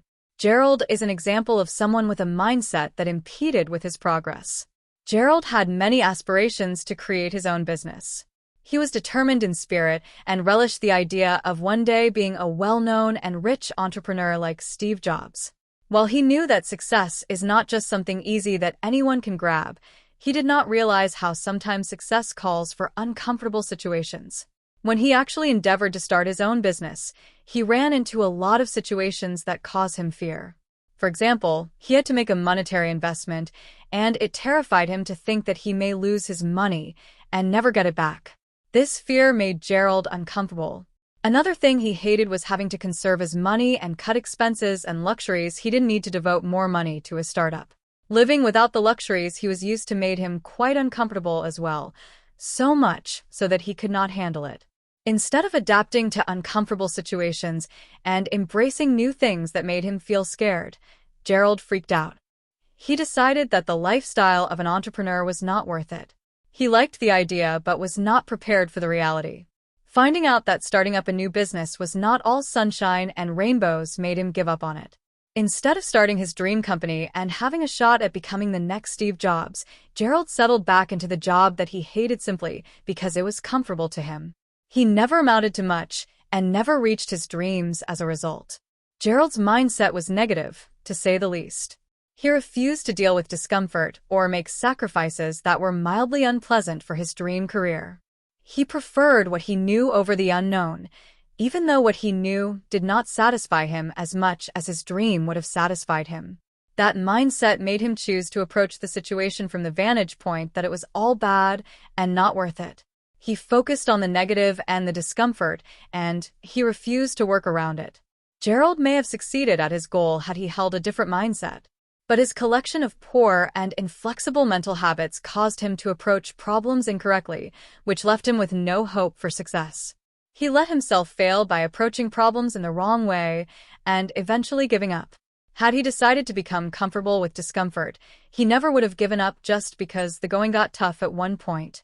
He could have adjusted to the discomfort of making sacrifices and embracing unknown, scary situations, which would have made him better able to found his business and become an entrepreneur. Mindset 1. It's worthwhile. Consider what the Chicago Consortium on School Reform, along with many other educational experts, says motivates students to persevere even when things become difficult at school. 3 concepts contribute to student success, which are easily transferable to our adult lives. The first concept is holding the belief that hard work can and will lead to improvement. No matter how hard things get, it is your efforts that will get you the results you desire, nothing else. Everything else is a byproduct of luck. The hard work itself is a prerequisite. Of course, hard work doesn't overcome everything, but it's an essential component that cannot be skipped. The second concept is having the confidence that you and people like you belong in school and that school is a place where you can thrive. You can apply this to settings outside of school. The heart of this concept is that you believe in yourself and that you are just as good as anyone else. Basically, you need to believe in your own abilities and trust in your opportunities. Don't create self-limiting beliefs that hold you back, such as thinking that you are not as good as everyone else. This belief is illustrated by feeling that you also have valuable input at a business meeting or that you have just as much ability to handle a client as everyone else in the office. The final concept is holding the belief that what you are doing is valuable and relevant to your goals. Why would you stick with doing something if you don't see how it benefits you or helps you reach your goals? That would undermine entire chapters of this book. Understanding why you do something and how it fits into the big picture of what you are trying to accomplish makes it seem more worthwhile. You will want to quit an endeavor if you think that it is getting you somewhere. You don't even have to see instant gratification and goal completion to know that you are on the right track. Assigning value and remembering how each thing you do ties into your main goal is very important because it helps you feel that you are doing well just by working. There is a point to everything you do, so every action you take is valuable. An example of this concept at work would be when you feel that the classes you are taking for your degree are pointless. Remember that they are not pointless because they are leading to your graduation, which in turn will lead to your dream job in the field of your interest. These concepts can help you because they lend value and meaning to your work, and they can make you feel like you are making a difference just by following through and executing. Mindset 2. Comfort with discomfort. Another critical mindset is believing that your journey to success will become supremely uncomfortable at times, so you need to get comfortable with discomfort. Following through is never comfortable because it asks you to do things that are unfamiliar and new. To be successful and never give up, you need to minimize negative consequences of uncomfortable situations by getting immunized to the sense of discomfort. Sometimes, you feel the need to avoid something that will lead to success out of discomfort. Maybe you are avoiding extra work because you are fatigued, or you are avoiding talking to new people because it makes you nervous. You are actively shutting out success because you want to avoid being uncomfortable for a little while. Therefore, overcoming your instinct to avoid things just because they are uncomfortable for you at first is essential. Change is always uncomfortable, but it is key to doing things differently in order to find that magical formula for success. Try doing new things outside of your comfort zone. Do something new, try to learn new skills, talk to new people, and practice new actions that you are bad at until you're good at them. Expose yourself to new situations and things. The unfamiliarity will feel very uncomfortable, but you will not be able to expand your horizons and achieve success any other way. The more you do things that make you uncomfortable, the more comfortable you become with discomfort. You will find that discomfort is a temporary emotion that leaves with exposure to the situation. The benefits of being uncomfortable far outweigh the mild and fleeting unpleasantness of the sensation. Your mind will come to stop fearing discomfort so much when it realizes that discomfort does not actually hurt you. Meanwhile, staying comfortable by only doing what you know is a bad idea. It is the recipe for complacency and for staying static. You will not make any changes if you do what you always do. Don't ever give up on things just because they call for some change and discomfort. Discomfort is merely your fear instinct at play and does not actually hurt you, so getting comfortable with it is a good idea. You can choose to stay home and not meet new people, or you can choose to go out and make valuable connections that will help you reach your goals. You can choose to never learn a new language, or you can choose to learn it and find a wealth of new business opportunities, such as fun jobs overseas or well-paying jobs in translation. By repeatedly going to language classes and talking to new people, you will become conditioned to the sensation of going out of your comfort zone. Thus, you will become comfortable with being uncomfortable. Then you will stop fearing discomfort, and you will open yourself up to some positive changes in your life. Just push yourself consistently every day and try new things to expand the edges of your comfort zone and make your life what you dream about. Mindset 3. Allow learning. This mindset entails developing the viewpoint that following through and finishing equals learning and evaluating yourself. You are essentially testing and scoring yourself based on your progress. Giving up is an automatic failure. When you finish something, on the other hand, you ace the test. You get to see how you do, and you get to evaluate your performance. You also gain a lot of valuable skills and information that can help form your success and enable you to try again with better success should you ever fail at something. You only learn certain things if you see them through to the end. You are in a constant state of seeking information and knowledge, which you can only gain when you complete a project in its entirety. Otherwise, you don't catch the full glimpse of how things work. You get to learn about what it takes to finish something and what you are made of if you follow through. If you don't follow through, then you don't learn all that you have to do, and you don't learn anything about yourself except that you are lazy or afraid or a failure. You can also teach yourself what doesn't work. If you follow through to the end and still don't succeed, you can evaluate your work and see where you went wrong. Then you can avoid that issue in the future. You can become more successful in the future as a result. View life as a series of lessons that you can use for future betterment. Viewing your endeavors as quests for knowledge can make challenges seem less daunting. It takes the fear out of failing because you still gain knowledge. You will be less inclined to just give up when faced with a challenge because you instead want to learn how to work around the challenge. You want to see what happens when you try something to overcome the challenge. You will gain no knowledge if you don't follow through, so you have to have the mindset to leap over challenges more fearlessly. One way to adopt this mindset is to ask yourself, What can I learn from this? That breeds a thirst for knowledge, which can be infinitely more motivating than any other mindset. You get curious and you want to see what the finish line looks like. You want to gain the experience that your endeavor can give you, so you go after follow-through in order to get that experience. Mindset 4. Distress stress affects how much willpower and self-control you have. You may not be consciously aware, but think about how little you can get done if you're stressed out or anxious. Even more so if you're simply tired and fatigued. Your working spirit is more delicate than you might imagine, which is why it's important to protect it and de-stress. An Australian study showed that students who were stressed because of their exams neglected healthy habits like maintaining a proper diet, getting enough sleep, and exercising. They also smoked more, consumed more caffeine, struggled with controlling their emotions, and paid less attention to household chores, self-care habits, commitments, and spending. It's easy to conclude the following. If you fail to take care of your mental health, your discipline and willpower quickly deteriorate. Prevent this situation by introducing stress-reducing habits in your life. Each day, spend at least 30 minutes doing relaxing activities. Meet with friends. Read a book. Listen to music. Meditate. Exercise. Cuddle. Take a walk in the woods. Whatever works for you to unwind and turn your brain off. It's important to relax when you can and overall be aware of your affect, the psychological term for the emotions you're feeling, and overall temperament. Why? Because negative affect is among the most important triggers of self-control failure. For instance, depressed people desire specific things that bring immediate gratification and procrastinate or avoid any activity that involves effort. Emotional distress causes a behavioral shift toward immediate improvements in mood, and so people make poor decisions. This gets even worse when you realize that projection bias occurs every day without our conscious knowledge. Projection bias is when people falsely project their current feelings onto their future feelings. If you feel depressed, stressed, and tired, you imagine you'll feel that way next time you want to follow through and finish something.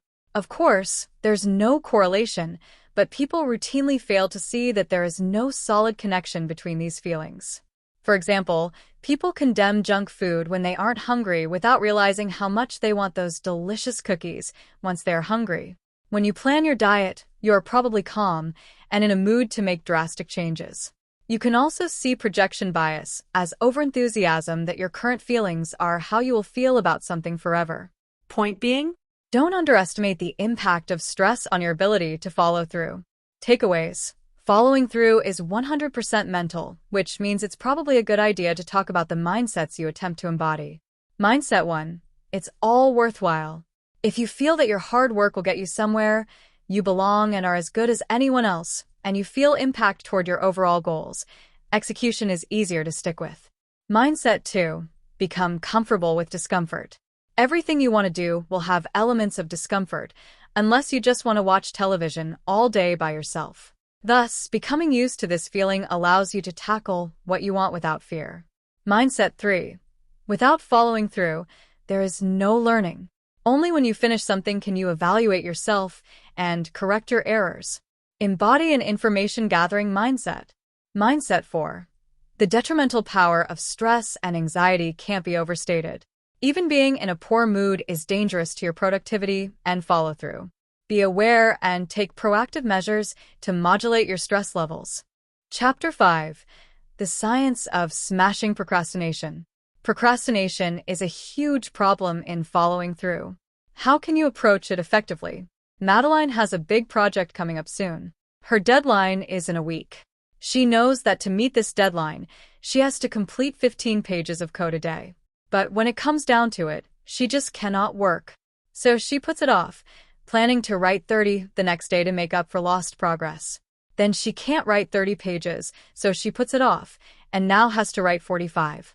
Now she is right on her deadline with almost no code written. She pulls an all-nighter and sends in a code that is rife with errors. She ran into many challenges with this code that she did not have time to solve because she was so far behind in work. The client rejects the code and is not happy. Madeline just earned a bad review and no repeat client. Michelle works on the same types of projects. Unlike Madeline, Michelle understands what her challenges may be. She breaks the work into small, manageable parts and writes what she can each day and gives herself rewards for every section she completes.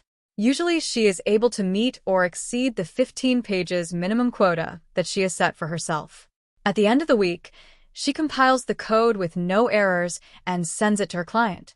He is very happy to have a working code that runs well, and he pays her well. She earns a 5-star review, and the client is eager to hire her again for future projects. The difference between these two coders is that Michelle succeeded at her project by not procrastinating. She used a system called temptation bundling to ensure that she did not put off work. That gave her plenty of time to not only write code, but to find and fix bugs. Madeline did not use this foresight, so she produced poor quality work. You can see how procrastination leads to intense stress, frustration, and sloppy work. We all know what procrastination is. But why is such a common issue in people trying to meet deadlines and get quality work done?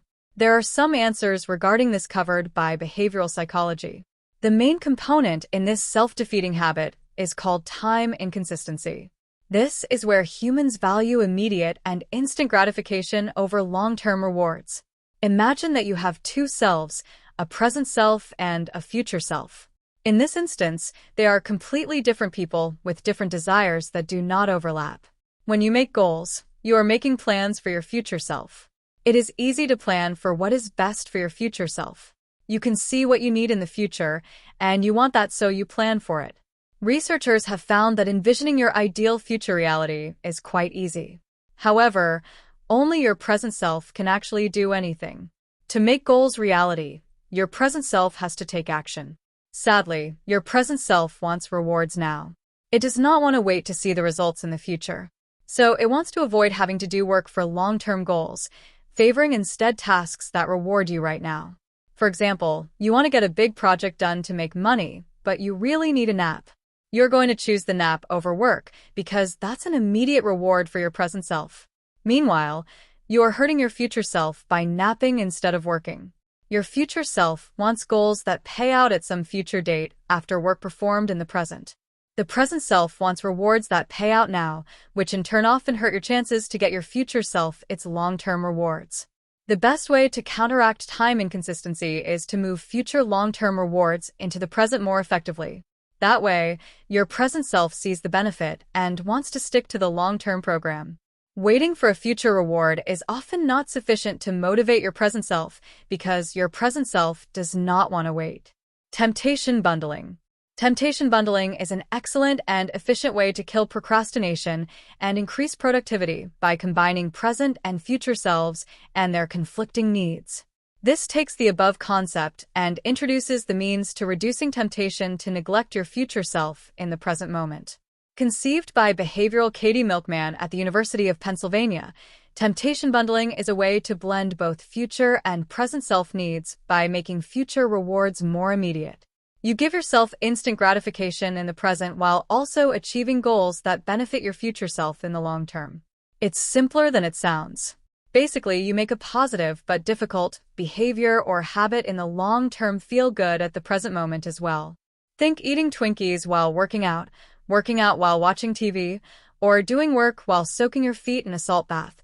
These are examples of ways to make the long-term feel good at the present moment. There is no need to suffer in the present to get something done for your future self.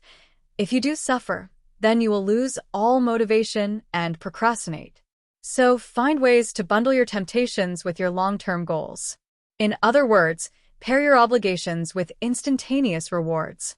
Milkman found that up to 51% of her study participants were willing to exercise with temptation bundling. It is an effective means to correct procrastination habits. You should make a list with 2 columns, one side being your guilty pleasures or temptations, and the other side being things you need to do for your future self. Then figure out creative ways to link the 2 conflicting columns in harmony. Suppose you like chocolate, surfing, soccer, and running, but work, homework, and piano lessons stand in your way. How might you combine things to make the unpleasurable more tolerable? Small, easy increments. Another way to mitigate procrastination is to start in small, easy increments. Really, you want to break tasks down into minuscule, microscopic components. This makes your first step seem incredibly easy, And taking that first step is the hardest part with procrastination. Think of procrastination as an enormous wall you must climb. If you collect enough small pebbles and rocks, you can eventually create a step for yourself high enough to simply walk over the wall. You can collect boulders the size of your torso, and you may get the same result, but it's a much tougher road. Just make sure your barriers to starting are extremely low. For example, you can even complete 95% of a task and leave the remaining 5% as a starter task for later, so you can get back in the swing of things easily. Doing this breaks inertia and enables you to gain forward momentum. You gain momentum by working and creating work that you can build off of later as you tackle the harder parts of the project. Small and easy increments involve two key parts. The first part is to break your tasks into smaller, more manageable steps. Don't view your task as one huge boulder that you have to get done all at once. Rather, view it as a series of steps to take from point A to point B. Your mind will thank you for this as things suddenly seem easier and more doable. An example of this is to view the writing project you have ahead of you as a series of paragraphs only 100 words long. Maybe you have to write 100 pages, but don't look at it that way. Look at it as taking baby steps with short paragraphs. After you complete so many paragraphs, you have written your 100 pages. Small tasks build up rapidly, especially when you are not procrastinating, so create tiny, mentally palatable steps that you can take to build something monumental and reach your ultimate goal. A book is composed of words, after all. The second part is to start with the easiest tasks first. This may seem counterintuitive. Why would you leave all the hard stuff for later? Remember that procrastination is about making the first step as easy as possible. You are encouraging yourself and proving to your mind that this task is more than possible with each easy task that you tick off your to-do list. By the time you reach the harder tasks, they will seem more attainable and surmountable to your mind since your mind has already done a lot of work. Inertia is the force that builds as you are at rest. On the other hand, momentum is the drive to keep moving forward until you get everything done. Your task here is to break inertia and gain momentum. Small and easy increments accomplish that because nothing else will get you moving more quickly. Back to the writing example. Consider how you can do the easy parts, such as the outline and the research notes. Write the parts that take the least effort first. Get the bulk of it done, the easy and simple things that are not hard but that take up a lot of time. Leave the hardest 5% of the writing for last for when you have momentum. You will not feel so frustrated and overwhelmed, and thus you will not consider this writing task a huge sacrifice that taxes your present self. You will accomplish it and not suffer, which offers some pleasure to your present self. Consider risks. A final tactic is to consider what may go wrong. Being hypervigilant about what may go wrong is a tactic employed by highly successful and productive people like Bill Gates. Jim Collins explores this tactic in his book Great by Choice. Referring to this as productive paranoia, he discusses how people like Bill Gates were constantly paranoid about what may go wrong.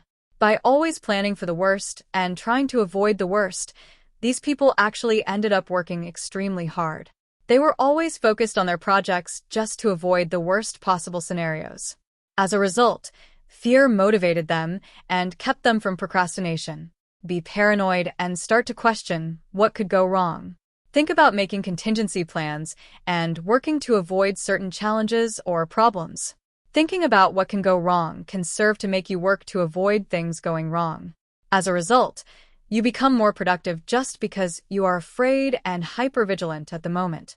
Be sure to ask yourself how you might lose out if you delay taking action at this moment.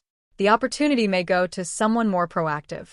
Your opportunity may even simply go away, since many things are time-sensitive. Consider how disastrous it could be to your success. The fear of losing out will motivate you.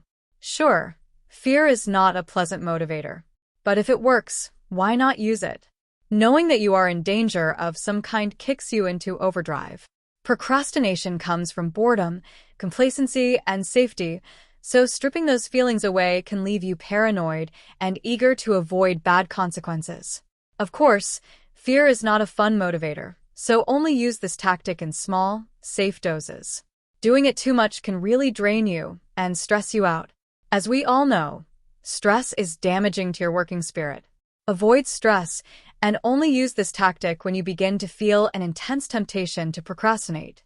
Our opening example of Madeline could have used fear to help her detect possible mistakes and thus to motivate herself to write her code each day. Using fear, she would have planned to leave plenty of wiggle room in her schedule so that she could properly compile the code and ensure that there were no errors in her code writing. She would have anticipated possible errors and would have worked each day in order to give herself time to catch and fix these errors. Takeaways. 1. Tackling procrastination is similar to pushing Sisyphus's stone. You can beat it back for a bit, but it's so natural that you will never be fully rid of it. The problem is typified by time inconsistency, where we comprise two selves that don't have overlapping desires. One wants gratification in the future, and the other wants it right now. 2. Temptation bundling is an effective method to battle procrastination. It consists of combining your unpleasurable tasks with something pleasurable. This mainly works because you are battling time inconsistency and giving both selves what they want simultaneously. 3. Start easy and small. Procrastination thrives off inertia. Therefore, you need to make the path to motion and action as easy as possible. Then eventually you can gain momentum, the opposite of inertia. 4. Sometimes beating procrastination just requires a kick in the pants.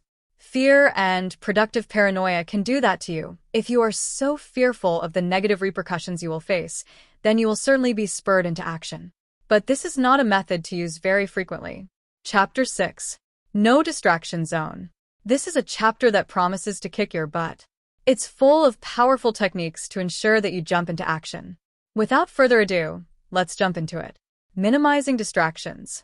We often think that distractions can be our friends when it comes to self-discipline. If willpower is finite, then we reason that it's better to take a break, refresh, and distract ourselves from urges and temptations. Baba Shiv, a professor of marketing at the Stanford Graduate School of Business, conducted a study that illustrates how distractions affect us. Shiv distracted one group of participants by asking them to remember a phone number and then asked all the study participants to choose either chocolate cake or fruit. Those who were trying to remember phone numbers chose the cake 50% more often than those who weren't. The conclusion here is that focus is an essential part of being disciplined. If you're constantly distracted, you succumb to temptations without even giving yourself a chance to exercise your willpower. It just doesn't occur to you, and you choose the path of least resistance despite your best intentions. Distractions sneakily eat away at our self-discipline. This process can go on in the background so that we don't even realize that our discipline is lapsing until it's too late and all of our past efforts have been wasted. The design of checkout lanes in supermarkets is a prime example of capitalizing on distracted minds and depleted willpower. You can make healthy decisions every step of the way through the grocery store, but you can't escape without one final distraction of candy, chocolate, and snacks at the register. This is frequently the most difficult time to be disciplined because you're so close to exiting and thinking ahead, and the items are cheap and available to purchase instantly. What should you do with this knowledge? If you work in a cluttered environment, clean it up. A clean desk can help create a clear mind, and a clear mind is much more able to remain disciplined. A Cornell University study provides some compelling evidence supporting the concept of out of sight, out of mind as a means of improving discipline, and it applies to far more beyond your desk. The study participants were given a jar full of Hershey's Kisses that was either clear or opaque and either placed on their desk or 6 feet away. On average, the participants ate 7.7 kisses per day from the clear jars on their desks, as opposed to 4.6 per day from opaque jars in the same location. When the jars were placed 6 feet away, the participants ate 5.6 kisses per day from the clear jars and 3.1 per day from the opaque jars.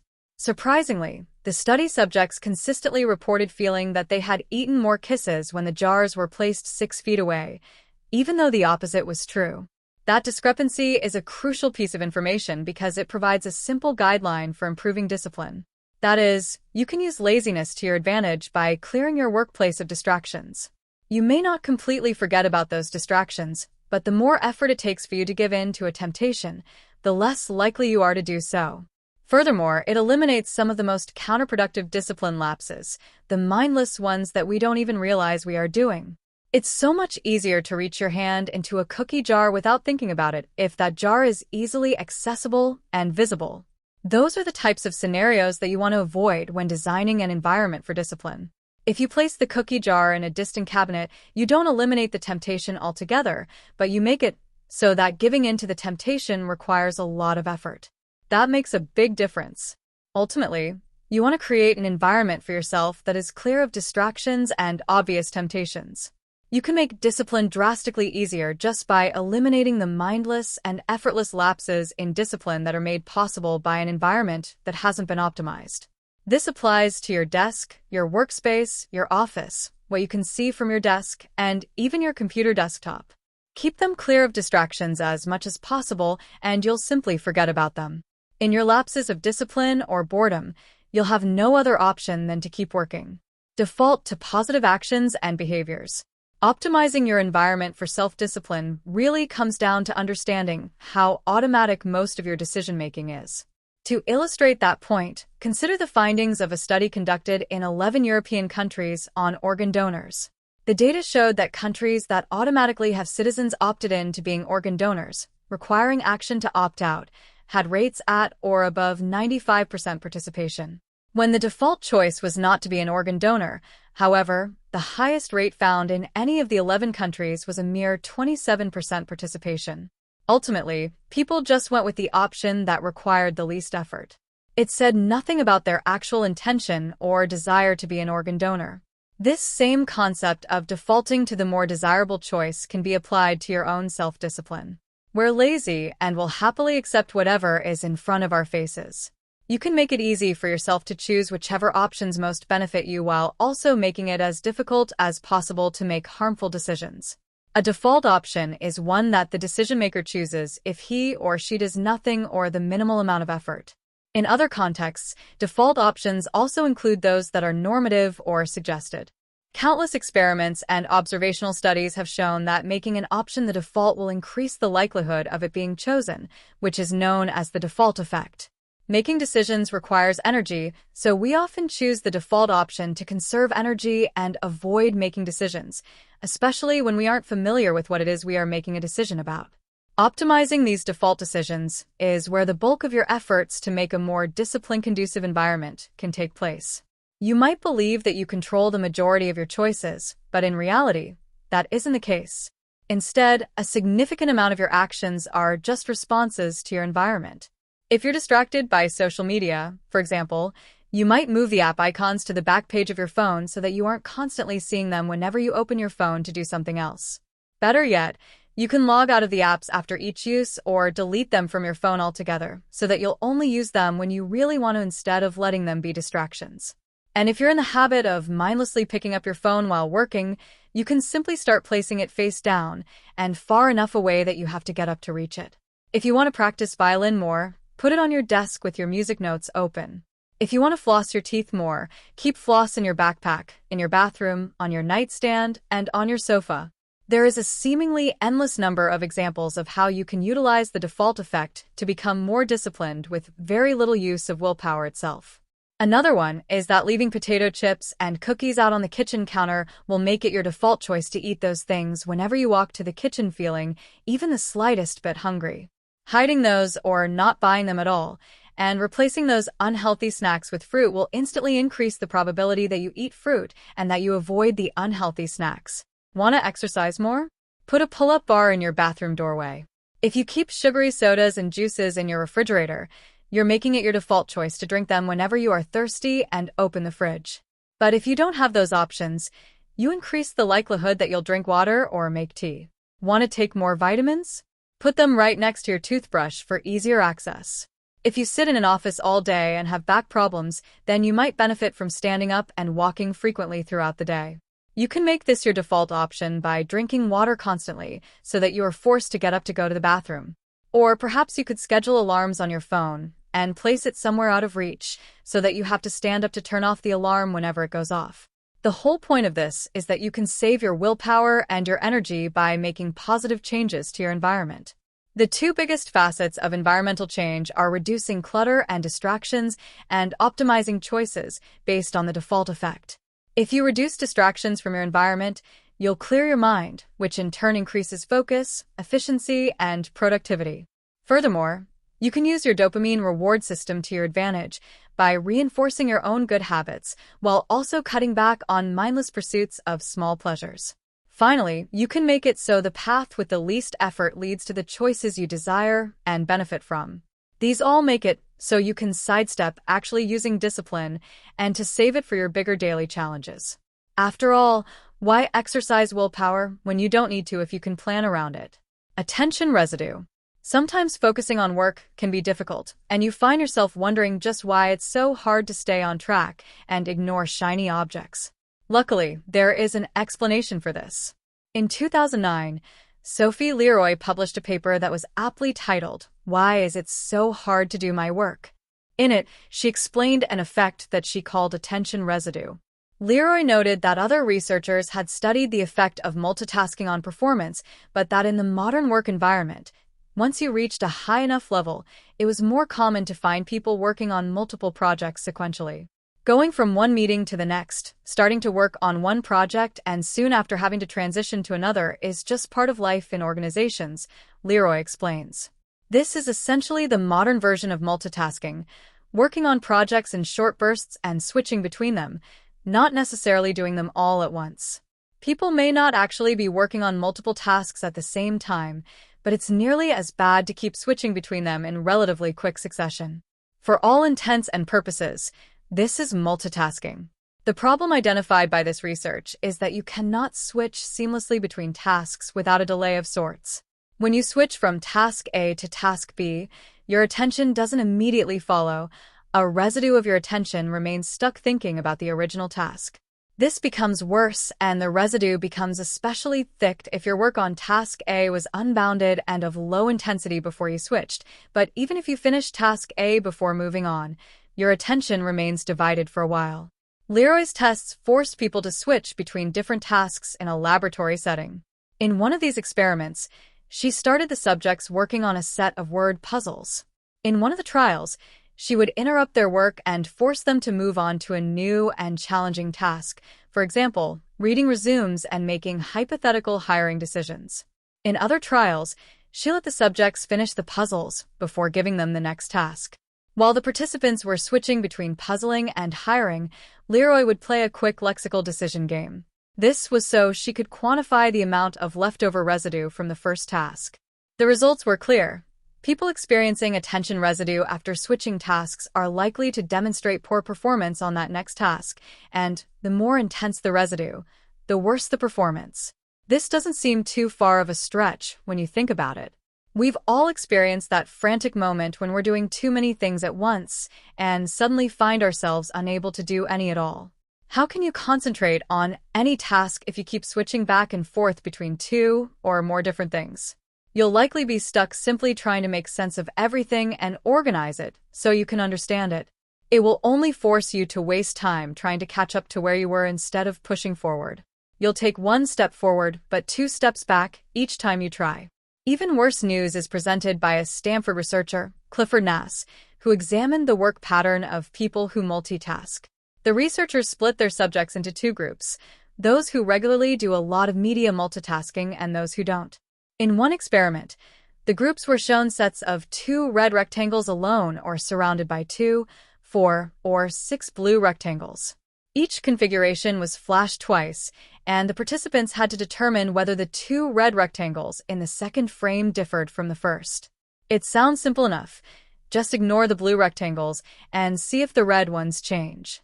In fact, it was quite simple, and those who didn't often multitask had no trouble doing this. However, the high multitaskers performed terribly as they were constantly distracted by the irrelevant blue images. Because they couldn't ignore the images, the researchers thought that maybe they were better at storing and organizing information. Maybe they had better memories. But this was proven wrong by the second test. After being shown sequences of alphabetical letters, the high multitaskers also struggled to remember when a letter was making a repeat appearance. And again, the low multitaskers performed better overall. It was as simple as that. The low multitaskers did great, Ofer said.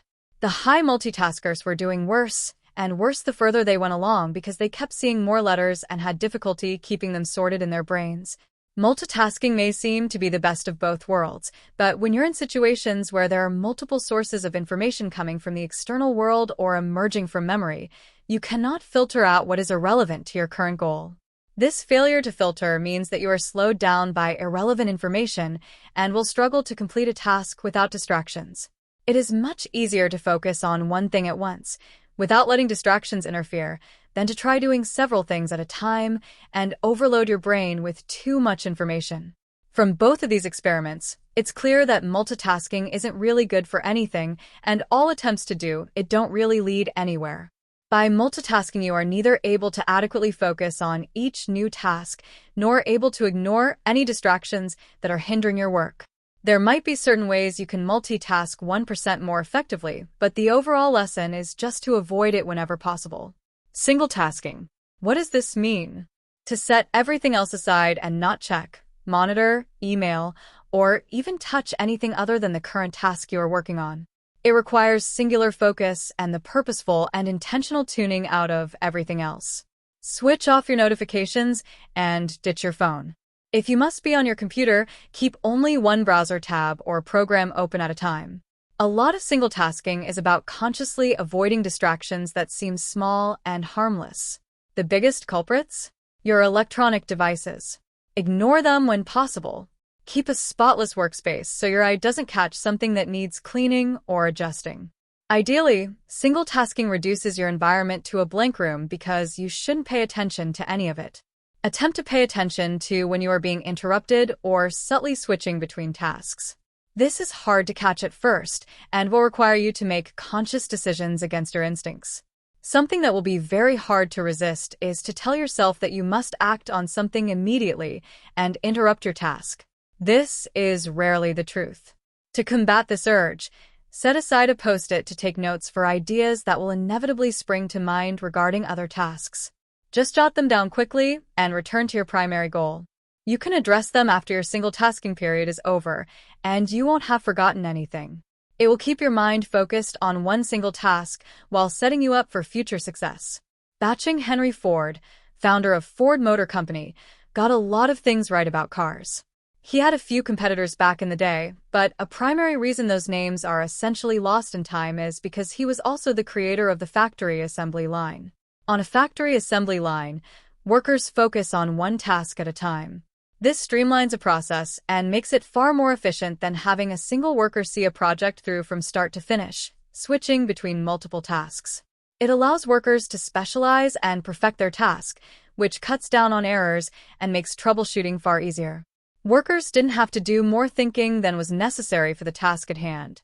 For Ford, this made his automobile production efficiency and output shoot through the roof and dominate his market. That, in essence, is what batching can do for you. Batching is when you group similar tasks together to complete them all at once. Ford's assembly line was essentially 100% batching because his workers only performed one task incredibly efficiently. Let's take a common example we can all relate to: checking email. If you have any sort of online presence or job, you probably have a steady stream of emails trickling or gushing into your inbox every hour. Constantly checking your email is an extremely inefficient use of time. It interrupts other tasks and scatters your focus whenever you receive a new email. Many of us drop what we're doing to take care of something from an email. Then we have to start the original task over again because our flow and momentum has been interrupted. Batching emails will considerably improve your productivity. An example of this would be to only check your emails at the top of every 2 hours and purposely ignore or block your inbox notifications. At first, it might be difficult, but limiting how often you check email in this way allows you to focus on your tasks without constantly being distracted and having to reacclimatize yourself. Perhaps more importantly, it teaches the lesson that saying no to some tasks is just as important as saying yes to the correct ones. Batching teaches the art of purposeful, deliberate ignorance so you can focus on other tasks. Switching from task to task is a large mental burden because you are essentially stopping and starting from zero numerous times throughout the day. It takes a lot of energy to switch from task to task, and there are usually a few wasted minutes just regaining your bearings and figuring out the status of the task you are working on. Of course, these kinds of interruptions only lead to achieving just a portion of what you can and want to. In the example of checking email, batching allows you to stay in a mindset of reading and composing email with all its associated skills, tasks, and reminders. Email is a distinctly different mindset and way of thinking than designing a new graphic for an advertising campaign. Staying in the same mindset pays huge dividends. Batching allows you to save your mental energy for the tasks themselves and not waste your energy on the process of switching back and forth between them. What else can you batch? You can schedule all your meetings in one afternoon so you will have a free, uninterrupted morning to work. You can plan to do everything that requires computer access in the morning and even batch parts of tasks such as the parts that require you to make phone calls. You can also batch your distractions. This isn't to distract and amuse yourself more efficiently. It's to make sure that you are conserving your energy and allowing your focus time to be exactly that, focused. How can you batch distractions? For example, if you're burned out on a particular task, you might want to take a little social media break. By all means, take it. However, allot just a bit more time to check all of your accounts, ESPN, Refinery29, and whatever other distractions you occupy yourself with. Grab a new cup of coffee, take a brisk walk around the office, and say hello to your neighbor. Get it all out of your system so that when you're back to work, you can have a solid and fixed block of time in which to focus. After all, if there is nothing new on your Facebook page, you will probably feel less compelled to check it. Once you knock yourself out doing all these distracting activities within the allotted time, you can switch to productive work for the rest of your hour. The more you divide your attention among different activities, the less productive you'll be.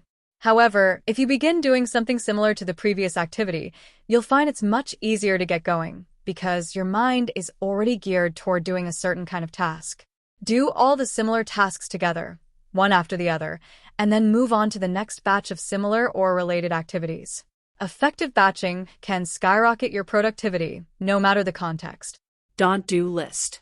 Everyone knows the value of the to-do list. No doubt you've stumbled across tips elsewhere about using a to-do list to increase productivity. But everyone inherently kind of knows what they should be doing and when they need to do it by. The act of writing it down just helps remind them, and it makes people more likely to take care of their obligations. However, not everyone knows what they shouldn't be doing, what they should be avoiding, common ways of procrastinating, and distractions that masquerade as priorities. Along with your to-do list, it's equally important to make a don't-do list. Each day, we're faced with choosing tasks that will create the biggest impact for us, and there are many hidden obstacles. Again, we all know the obvious evils to avoid when trying to upgrade productivity: social media, goofing around on the internet, watching The Bachelorette while trying to work, and learning to play the flute while reading. It can be difficult to distinguish between real tasks and useless tasks, and it will require some hard thought on your part. You need to fill your don't-do list with tasks that will sneakily steal your time and undermine your goals. These are tasks that are insignificant or a poor use of your time, tasks that don't help your bottom line, and tasks that have a serious case of diminishing returns the more you work on them. If you continuously devote and waste your time on these tasks, your real priorities and goals will be left untouched. Here's what you should put on your don't-do list. First, include tasks that are priorities, but which you can't do anything about at present because of external circumstances. These are tasks that are important in one or many ways but are waiting for feedback from others or for underlying tasks to be completed first. Put these on your don't-do list because there is literally nothing you can do about them. Don't spend your mental energy thinking about them. They'll still be there when you hear back from those other people. Just note that you're waiting to hear back from someone else and note the date on which you need to follow up if you haven't heard back. Then push these out of your mind because they're on someone else's to-do list, not yours. You can also temporarily push things off your plate by clarifying and asking questions of other people. This puts the ball in their court to act, and you can take that time to catch up on other matters. Second, include tasks that don't add value as far as your projects are concerned. There are many small items that don't add to your bottom line, and often these are trivial things, busy work. Can you delegate these, assign them to someone else, or even outsource them? Do they really require your time? In other words, are they worth your time? And will anyone but you notice the difference if you delegate the task to someone else? By taking on the task yourself, are you getting stuck in the weeds of perfectionism? You should spend your time on big tasks that move entire projects forward and not myopic, trivial tasks. Often these are useless tasks disguised as important ones, such as selecting the paint color for the bike shed in the parking lot of the nuclear power plant you're building. Third, include tasks that are current and ongoing but will not benefit from additional work or attention paid to them. These tasks suffer from diminishing returns. These tasks are just a waste of energy because while they can still stand to improve, and is there anything that can't, the amount of likely improvement will either not make a difference in the overall outcome or success, or will take a disproportionate amount of time and effort without making a significant dent. For all intents and purposes, these tasks should be considered done. Don't waste your time on them, and don't fall into the trap of considering them a priority. Once you finish everything else on your plate, you can then evaluate how much time you want to devote to polishing something. If the task is at 90% of the quality you need it to be, it's time to look around at what else needs your attention to bring it from 0% to 90%. In other words, it's far more helpful to have 3 tasks completed at 80% quality versus 1 task at 100% quality. When you consciously avoid the items on your don't-do list, you keep yourself focused and streamlined. You don't waste energy or time, and your daily output will increase dramatically. Why read a menu with food items that are unavailable? It's pointless and wastes your mental bandwidth. By preventing your energy level from being dissipated by those things that suck up your time and attention, a don't-do list enables you to focus on what matters. This can have a very dramatic and positive impact on your daily routine. The fewer things that tug on your mind, the better. The kind of stress and anxiety they create only hampers or kills productivity. A don't-do list will free your mind from the burden of having too many things in the air because it eliminates most of those things. You can focus on the balls that are still in flight and steadily knock each one out. The 40 to 70 rule. Many of us are reluctant to take actions outside the comfort zone unless we have all the pertinent information we need. But can you actually have too much information to start something new? Former U.S. Secretary of State Colin Powell has a rule of thumb about making decisions and coming to a point of action. He says that any time you face a hard choice, you should have no less than 40% and no more than 70% of the information you need to make that decision. In that range, you have enough information to make an informed choice, but not so much intelligence that you lose your resolve and simply stay abreast of the situation. If you have less than 40% of the information you need, you're essentially shooting from the hip. You don't know quite enough to move forward and will probably make a lot of mistakes. Conversely, if you chase down more data until you get more than 70% of what you need, and it's unlikely that you'll truly need anything above this level, you could get overwhelmed and uncertain. The opportunity may have passed you by, and someone else may have beaten you by starting already.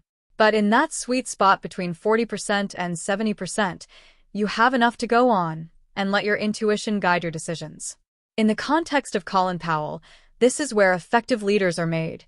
The ones who have instincts that point in the right direction are who will lead their organization to success. For our purposes of breaking out of the comfort zone, we can replace the word information with other motivators: 40 to 70% of experience, 40 to 70% reading or learning, 40 to 70% confidence, or 40 to 70% of planning. While we're completing the task, we'll also be doing analyzing and planning on the fly, so this range of certainty helps us tend toward action. When you try to achieve more than 70% information or confidence, experience, etc., your lack of speed can result in many negative consequences. It can also destroy your momentum or stem your interest, effectively meaning nothing's going to happen. There is a high likelihood of gaining nothing further from surpassing this threshold. For example, let's say you're opening up a cocktail bar, which involves buying a lot of different types of liquor.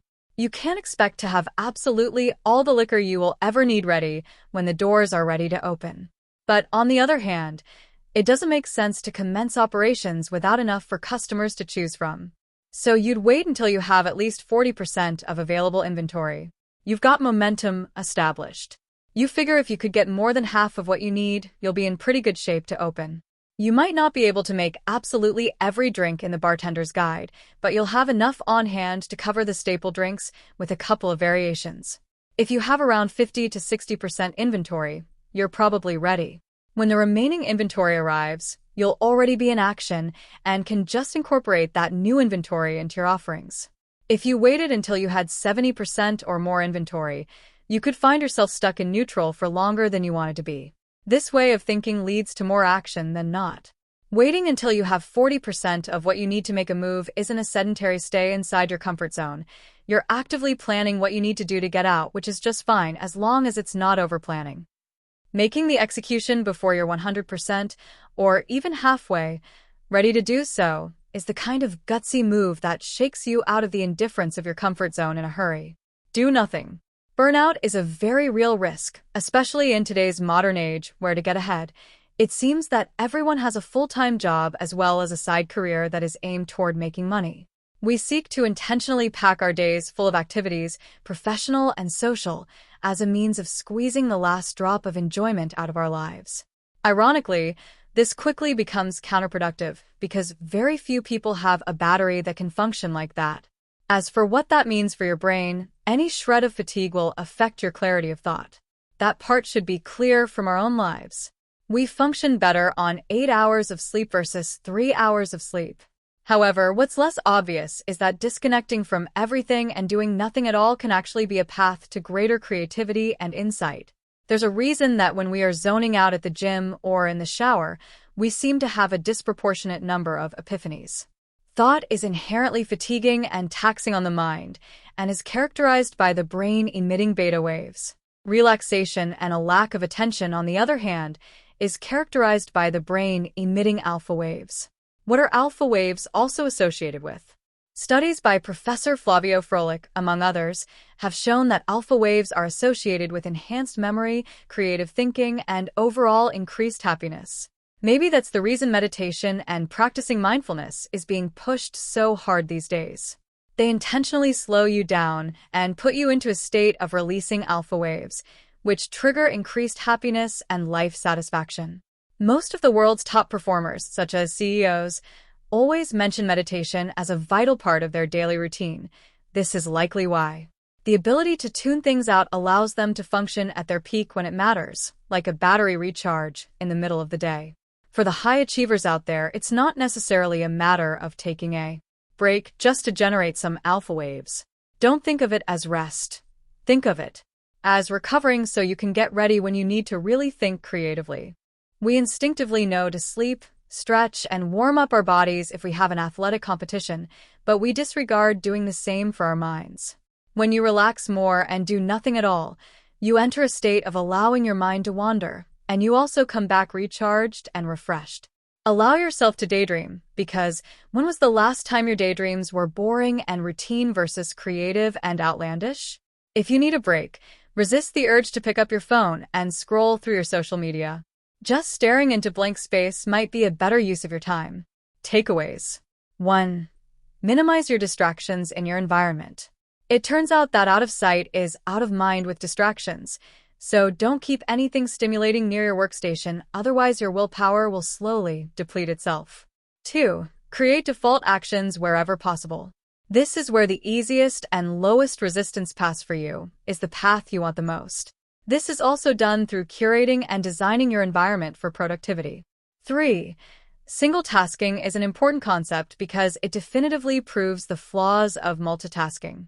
When you switch from task to task, you create attention residue. This means it takes a while for you to adjust to each new task, even if you were already familiar with it. You can eliminate this by single tasking and also by batching, which is when you do all similar types of tasks together to capitalize on your mental efficiency. 4. A don't-do list can be just as powerful as a to-do list because we are rarely told what to ignore. As a result, these distractions or sneaky time suckers can invade our space without us even knowing we are being duped.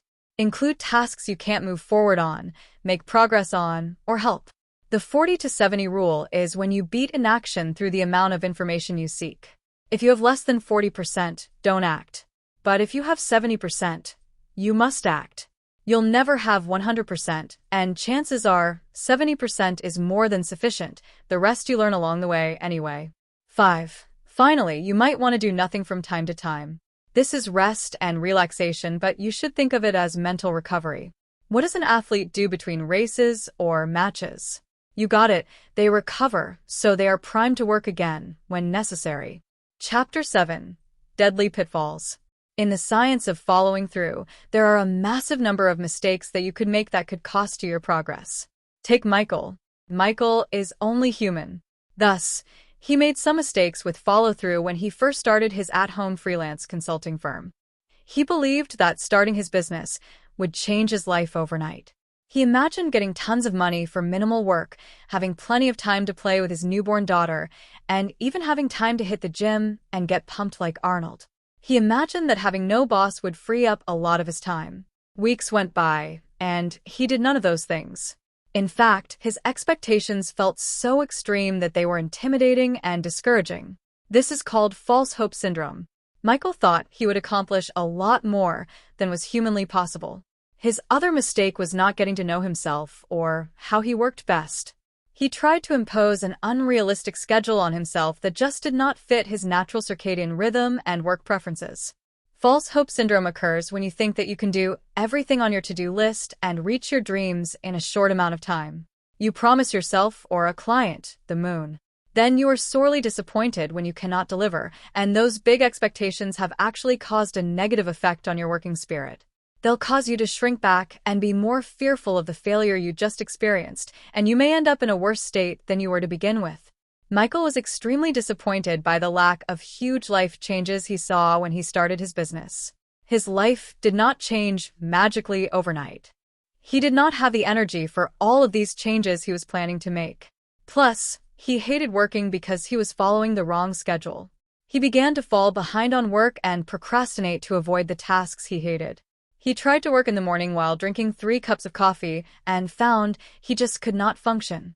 After a while, Michael decided to take a good long look at what he was trying to do and how he was failing. He adjusted his schedule to fit his lifestyle better and stopped working so early in the morning after staying up late with his daughter, who had not yet achieved a normal sleep cycle. He found how to work on only a few goals at a time and make time for his goals when he could. Suddenly, Michael felt better and worked better. Life was just easier since he fell into a more comfortable and realistic groove. He was no longer so overwhelmed and disappointed, so he stopped despising work and stopped putting work off out of loathing and dread. Like Michael, we all make mistakes. But learning which mistakes to avoid gives you a step up on other people. You will not tax your self-discipline or willpower for follow-through if you avoid these common mistakes. False hope syndrome. False hope syndrome, what Michael had, is where you overestimate the changes you can make. You set unrealistic expectations for what you can do, and the speed, number, and ease of the changes you plan to make to your life. When you can't accomplish everything on your list of desired changes, the disappointment at failing to reach your lofty goals can cause a powerful backlash that will cause you to give up hope. Even if you have extremely strong self-discipline and desire to change, you will still fail if your expectations are too high. Plan for proper expectations and figure out what you can actually hope for. Learn to let go of hopes that are not realistic and to set expectations that you can actually obtain or meet. One example of this might be thinking that you will magically be able to change your work habits, even though you have tried doing the same things in the past and have failed. You expect to get more done with distractions and multitasking, for example, even though that has never worked for you before. Changing your approach and not believing that you can initiate too much self-change is essential to being successful because it prevents you from falling into old habits and disappointing yourself. False hope is about controlling your expectations. When you can have realistic hopes, you can actually achieve, which leads to confidence, competence, and skill. Anything else is just setting yourself up for heartbreak and failure, which tends to not be productive. Don't shoot too high, but don't shoot too low. Otherwise, you'll grow bored and unengaged. Just remember that your goals can be entirely different from your expectations. Overthinking. Another mistake is overthinking. Overthinking is a silent killer of joy, hope, and reason. It kills your positivity and desire to carry on. Overthinking makes you inevitably fixate on the negative because they are so easy to find, and your entire worldview eventually goes dark. Overthinking is so tempting because it mimics progress. After all, you are thinking about work and doing research to make the best decision you think you are being proactive. But really, overthinking is silently hampering you, and this is another classic instance of mere motion versus actual action. You are considering too many options and doing too much research, which limits your ability to make an executive decision. You are wasting time doing research and forming plans for things that don't really matter instead of putting one foot in front of the other and eliminating your inertia. By overthinking, you freeze your ability to make decisions. Psychologist Barry Schwartz suggests that a paradox of choice is harmful because it leads to analysis paralysis. His studies reveal that having more choices actually causes people to develop anxiety and avoid making a choice in the long run. Having fewer present choices helps people narrow it down. Consider when you go to Walmart and you are faced with buying a new printer for your office. Standing before the wall of printers, all of which have great advertising and boast so many features, you find yourself overwhelmed and can't settle on a printer. You panic and buy the first one you see. Or you go home without buying one, even though you needed it. You wasted so much time deliberating over printers, and you ended up not even using the information you gained because you got overwhelmed. You can't decide because there is too much information overloading your brain in the process. This is a perfect illustration of how overthinking kills your ability to follow through and execute. So instead of overthinking, place an emphasis on action. Most actions are reversible. You can easily return a printer to Walmart. But you'll have gained no further information if you stay in the same place without moving. You can also limit the choices you give yourself and the criterion you use. Focus on the main things you need and find the easiest choice that meets your needs. Don't fall down the rabbit hole of researching obsessively on Google or comparing thousands of brands to find the best one. Chances are 90% of them do exactly what you want with little variance. So, what are you really deliberating over? If you are tasked with buying the new office printer, determine 3 traits your office needs in a printer. Then go to Walmart and buy the cheapest one that meets all of those needs. Put blinders on such that nothing else matters. This is a classic example of limiting your information intake and being willfully ignorant.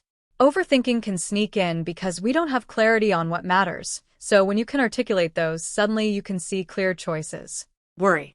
Worry is closely related to overthinking, and it is the third powerful mistake you might make in following through. Worrying is when you ruminate on problems, real or imagined. This takes you out of the present, which you have control over, and puts you into the future or past, which you have zero control over.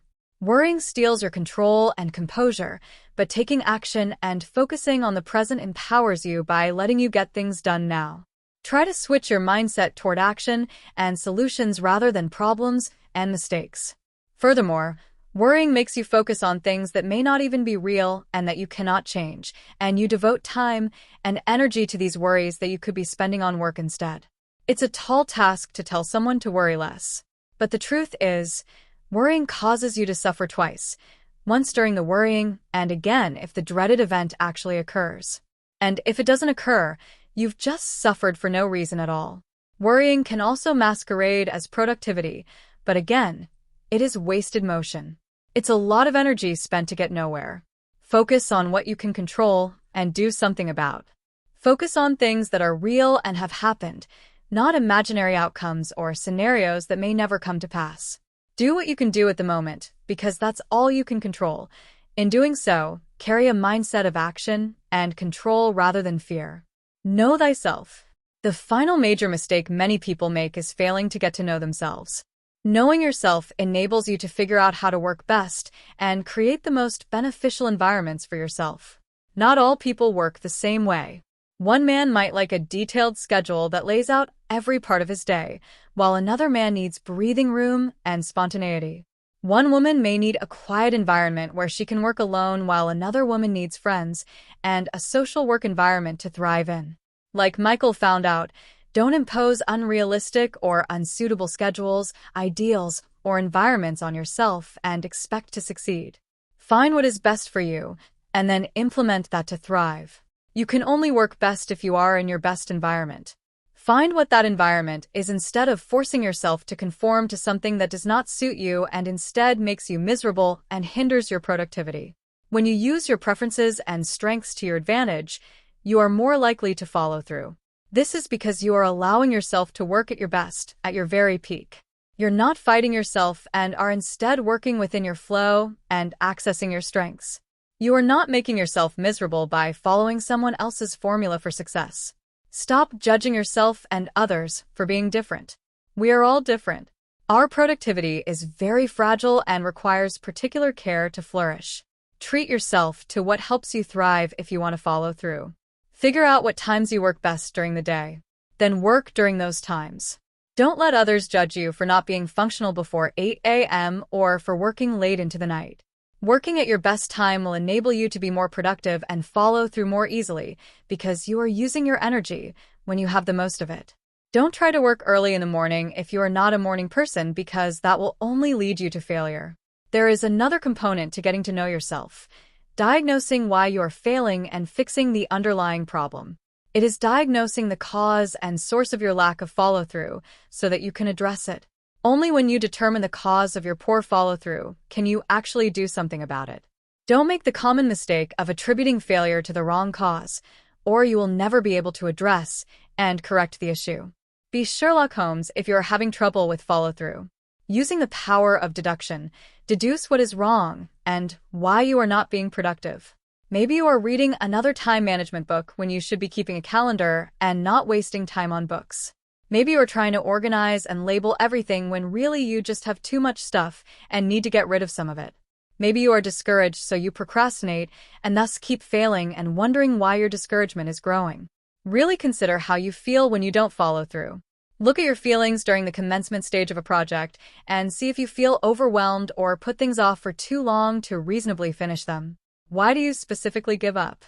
When you find the reason, you can figure out how to apply one of the rules or mindsets in this book to rectify the problem. Failure happens, and it's going to happen. It's not the end of the world.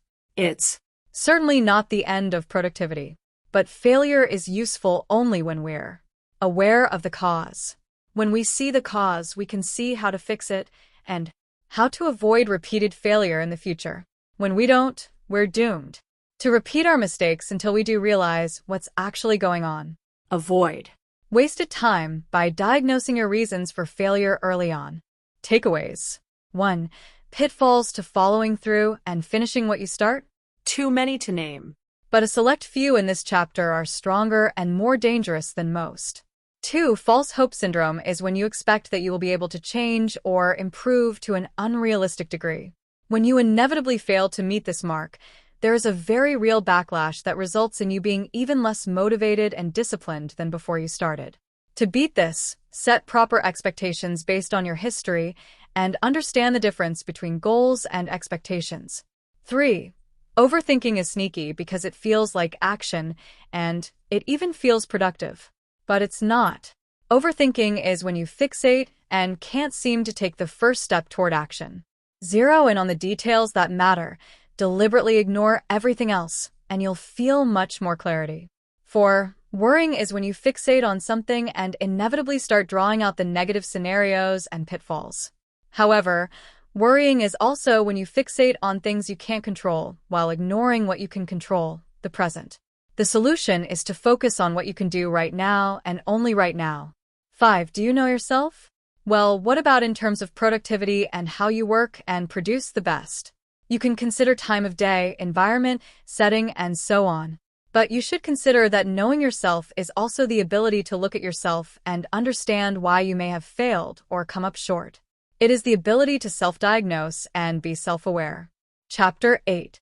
Daily Systems for Success. Ned started his own software consulting firm. He was thrilled to be his own boss and did not anticipate that he would have any trouble managing clients, answering emails, generating leads, sending out invoices, performing his consulting work, and so on. At first, everything in Ned's business was great. He would wake up early, answer emails, and send out newsletters to generate leads. Then he would get to his normal job. When he had spare time, he would get back to emails.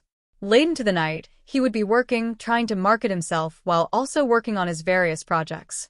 But as his business took off, suddenly his inbox was inundated. His list of projects grew longer and longer. Suddenly, he was completely overwhelmed. Putting in 12-hour days at the very least, He struggled to catch up with emails, follow up with clients, send out invoices in a timely manner, and meet deadlines. He felt as if he were drowning. Angry clients would harass him, demanding to know where their work was. Seeing his desk would have made Martha Stewart weep.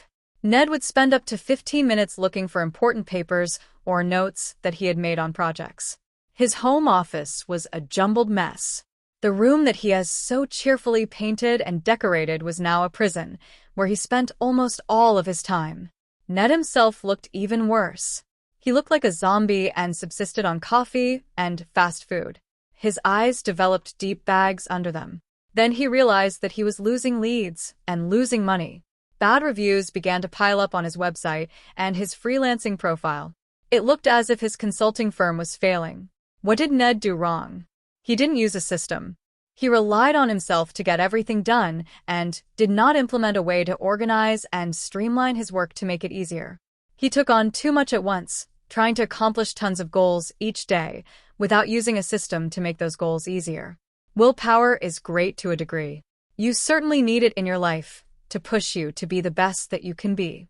But relying on your willpower and self-discipline alone to be successful can fail you if you rely on it too heavily, because you cannot push yourself past your maximum.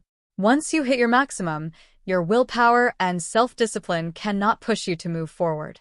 Willpower and self-discipline are fickle and can crumble when you become overwhelmed. The story of Ned is a great glimpse into what happens when you try to always push yourself to do things that you need to do for success in life. Overcoming the sense of being overwhelmed and overworked is not easy. You have to create an organizational system to make your success consistent even when you're feeling glum and fatigued. Particularly in business, there will be days when the inertia is too heavy and you don't feel like performing the tasks on your to-do list. There will be tasks that you dread doing and thus can't summon the necessary willpower. And there will even be people who try to block your success, and you may not always have the strength to fight them off. That is where daily systems come into play. A system is a set of actions that you consistently perform every day in order to streamline your success and reach your goals. Unlike your self-discipline and willpower, a system organizes you and helps you perform your duties without having to push yourself. Willpower and self-discipline, on the other hand, only offer you strength to force yourself to do things. They do not give you a set way of doing things or a streamlined list of actions to complete. A system becomes routine so that you do not have to think about what you need to do, but instead you just do it. The key to a system is to work on progress and consistency in your life, as opposed to working on goals. For instance, let's go back to Ned and consider if he had used a time management system to split up tasks and make time for each task. He could have automated things so that he could have gotten all of his tasks done in a timely manner, with less stress, disorganization, and confusion. Had Ned implemented a few simple daily systems into his approach to his business, he would have been more successful. Ned relied on his self-discipline too much. He just could not force himself to do so much work on his own. Working at maximum, he burned out and began to fail. For perspective, a goal is antithetical to a system because goals play a part in systems. Systems are simply ways to make sure you take the actions necessary to reach a goal. They are not limited to one thing at a time as goals are. Instead, they apply to everything you must do in your endeavor. Once you complete one goal, you can move on to the next one easily by simply following your system. Systems will carry you through every single goal you set. Systems also protect you from failure even if you do not reach a goal.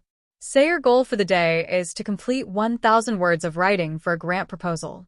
You use a system to help you get some work done, but you do not reach the 1,000-word mark. That is fully acceptable because you still got some writing done. A system enables you to reach a better place, even if you do not meet your exact goal. From that better place, it is even easier to move forward and accomplish your ultimate goal later on. Every day is a chance to get closer and closer to your final goal when you have a good system in place. Ned focused on accomplishing a series of goals each day, such as generating new leads and finishing projects. He did not implement any sort of system that forced him to perform the necessary actions for his goals at a specific time each day. Had he implemented a system and structured his work, he would have been able to tackle his goals in a timely manner. instead of working in chaos and exhausting himself. Then his business would have thrived as he earned new clients and pleased old ones. Simultaneously, creating systems begins with having an overall goal in mind. Then you can build the scaffolding that will get you there. Keep a scoreboard. The first type of system is to keep a detailed scoreboard for yourself. The heart of the system is that you'll be far more motivated if you feel that you have the possibility to win something. You must see some type of gain to fuel interest in the project. Therefore, you want to keep score. People play at their best when they feel as if they are winning or losing, so be sure to demonstrate how you are progressing and winning. People play differently when they are keeping score. If you're not keeping score, you're just practicing. So start keeping score today to provide automatic motivation for yourself and others. Here are some things you can do to keep a scoreboard. First, track your progress. Every time you get something done, check it off of your list. Seeing your tasks checked off will give you a sense that you are actually getting something done. A big to-do list on a whiteboard mounted on the wall can help you. This is so motivating because people can visually see they are getting things done, and seeing what they complete makes them realize that the target goal is more and more possible. Another important element of this system is to celebrate small victories for you and those you are working with whenever you see a victory. The smaller the victory, the better, because it is a chance to motivate yourself and others. This also allows you to have an overall greater number of victories to feel good about and celebrate momentum with. Find every little small victory, be it scoring a new client or finding a way around an obstacle you face. Create friendly competition to boost this concept, even if you have to compete with your own past performance. Finally, always have an ultimate reward or incentive at the end of the project. When you meet the ultimate goal that you have set, reward yourself. Having some type of reward set up for when you hit your goal can give you something to look forward to, which pushes you forward even when you want to give up. Treat yourself to a spa day when you hit that mark, for example, or treat your team to a night out. This mentality is why bonuses work well to motivate workers in companies. An example of how to integrate this system into your work life is to create a list of things you wish to accomplish. When you check off an item on the list, have a small celebration such as a pizza party for the whole team.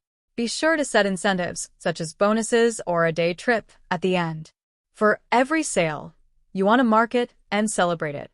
View every day as a chance to rack up more points on your scoreboard. Time management. A time management system is essential to success for anyone. Knowing how to divvy up your time and how much time to give to each task will help you complete goals on time.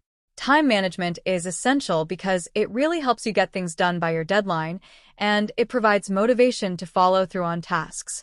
You can set realistic expectations once you know an approximate time frame for everything you do. To practice good time management, first set a routine for your work. A routine is a system that enables you to know what to do when. You know you need to start work at 9, for example. Take deadlines and other time commitments into account when setting up your routine. Be sure to set aside time for work, eating, sleep, appointments, and other commitments. In addition, don't neglect yourself or you will hit your maximum and become too stressed to handle work. So be sure to also tend to your health, sleep well, and eat right. Always assess your time needs on a project. Ask yourself, how much time will something take? To get a better idea of your time needs, you can time yourself on certain tasks to get an idea of how long things take you at your normal, comfortable pace. You should never feel hectic or stressed with a good time management system, so be sure to time yourself doing things at a pace that does not stress you out and give yourself some wiggle room for unforeseen issues that may cause you to need more time. Read over your daily tasks at the start of the day. When you get to work or even when you wake up, look over a planner and see what you have planned for the day. This helps you ensure that you meet goals in a timely manner. Be sure to account time for important appointments, as well as the amount of time you need to do things related to your business, such as answering emails, attending networking events, and having strategy meetings. Minimize distractions whenever you are working. Focus on one thing at a time.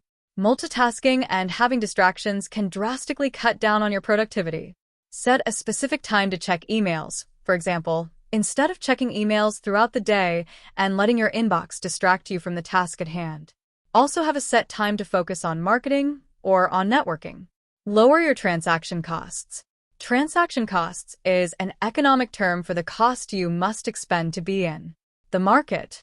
Whenever you do something, you have some sort of cost associated with it. The cost may be monetary, such as an investment to start a business, or it may be emotional, such as the apprehension of embarking on a new business opportunity without knowing if you will succeed or fail. Or it could even be physical, demanding your physical prowess and labor. These are simply the costs or obstacles you have to overcome to play the game. Build a system around manipulating these costs to your benefit. Cut out the costs that tax you and make the gains you want convenient and easy. Make it harder on yourself to do unproductive things, such as procrastinating, by raising the costs that such habits will create for you. Meanwhile, lower the transaction costs on things you want to do more consistently. You want to encourage good habits, such as systematic work and time management, by making them easier for you so that they cost less. Meanwhile, flip the tables and make bad habits, like being disorganized, having poor time management, and procrastinating, too expensive to entertain. For example, by being more organized, you have less stress and spend less time looking for things you need in the office. So that makes it easier to practice this behavior. Find effortless means to organize your office without spending too much money and without taking too much time. Use a simple color coding system for papers and use boxes laying around the house to create paper bins that you label clearly with a Sharpie. This costs almost nothing, yet it saves you so much hassle as you work. Notice how the behavior of being organized becomes easier with reduced costs and how that good habit makes reaching your goal easier. You just cut down on your costs by reducing the taxation of being disorganized.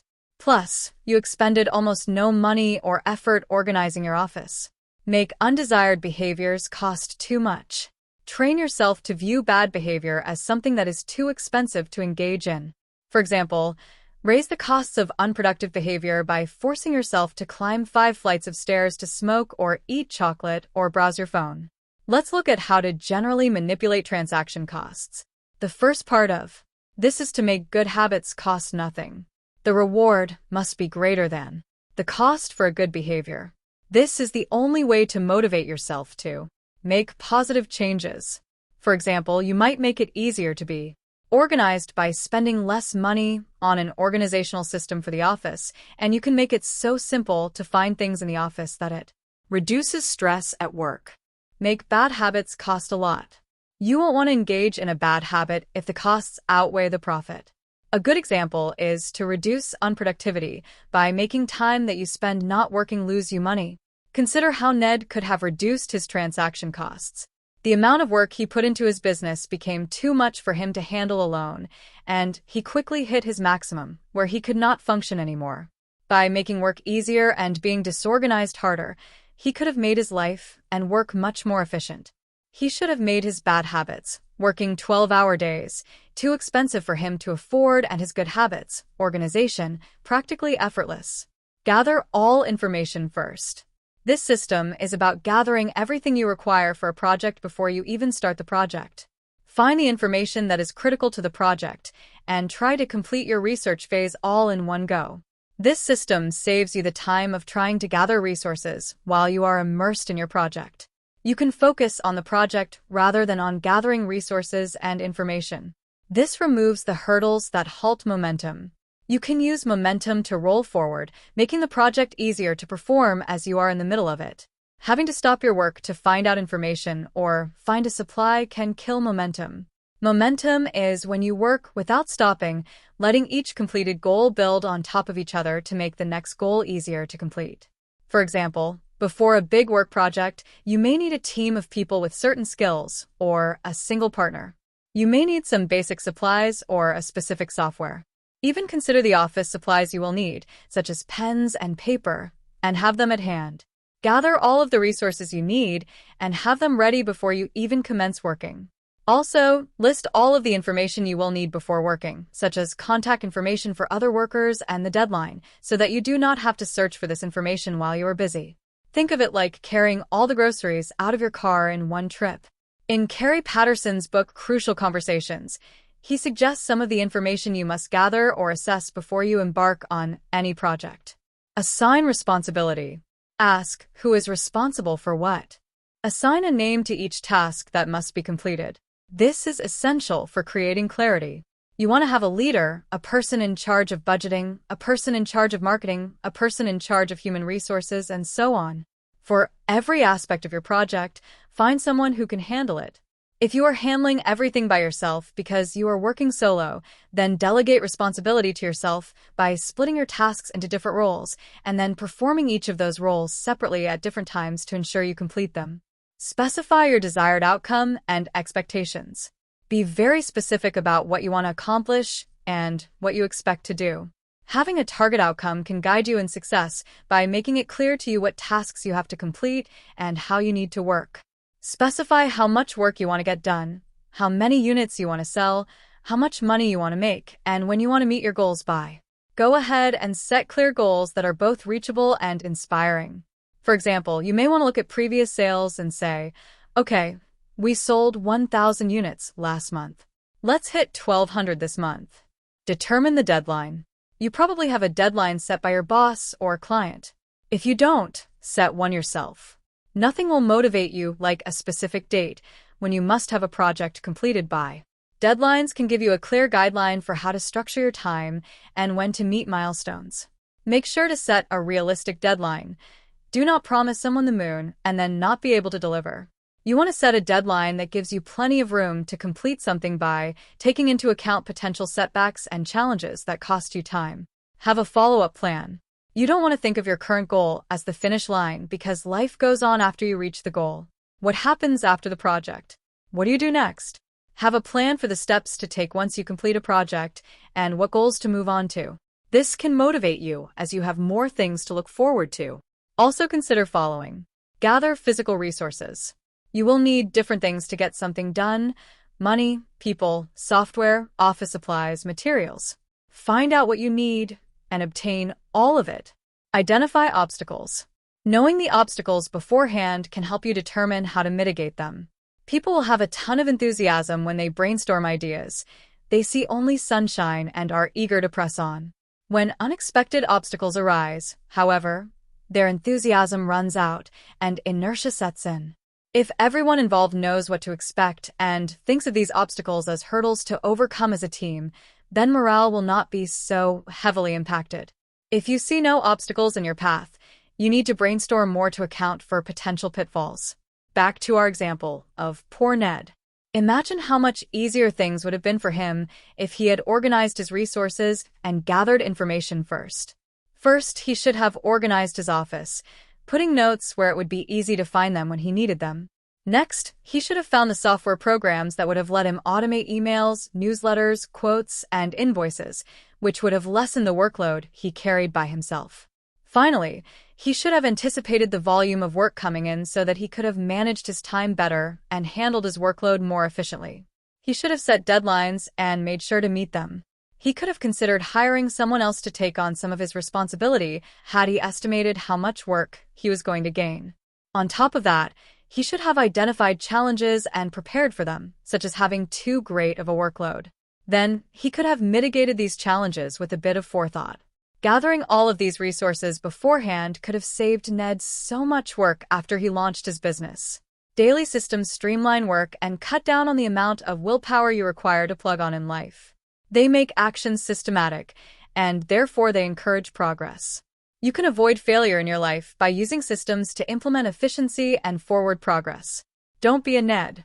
Use daily systems to propel yourself into success. Takeaways. 1. Systems are sets of daily behaviors. It doesn't have to be more complex than that. Systems stand in stark contrast to goals because goals are one-off accomplishments, while systems emphasize consistency and long-term success. 2. Keep a scoreboard for everything large and trivial. This keeps you motivated and striving toward growth and progress. 3. Manage your time better by understanding how long things will take in reality and accounting for your own quirks and inefficiencies. 4. Lower your transaction costs by making undesirable behaviors inconvenient and unwieldy while making desirable behaviors convenient and easy. 5. Gather all of the information and materials you need all at once and before you get started. This allows you to work interruption-free and gather momentum.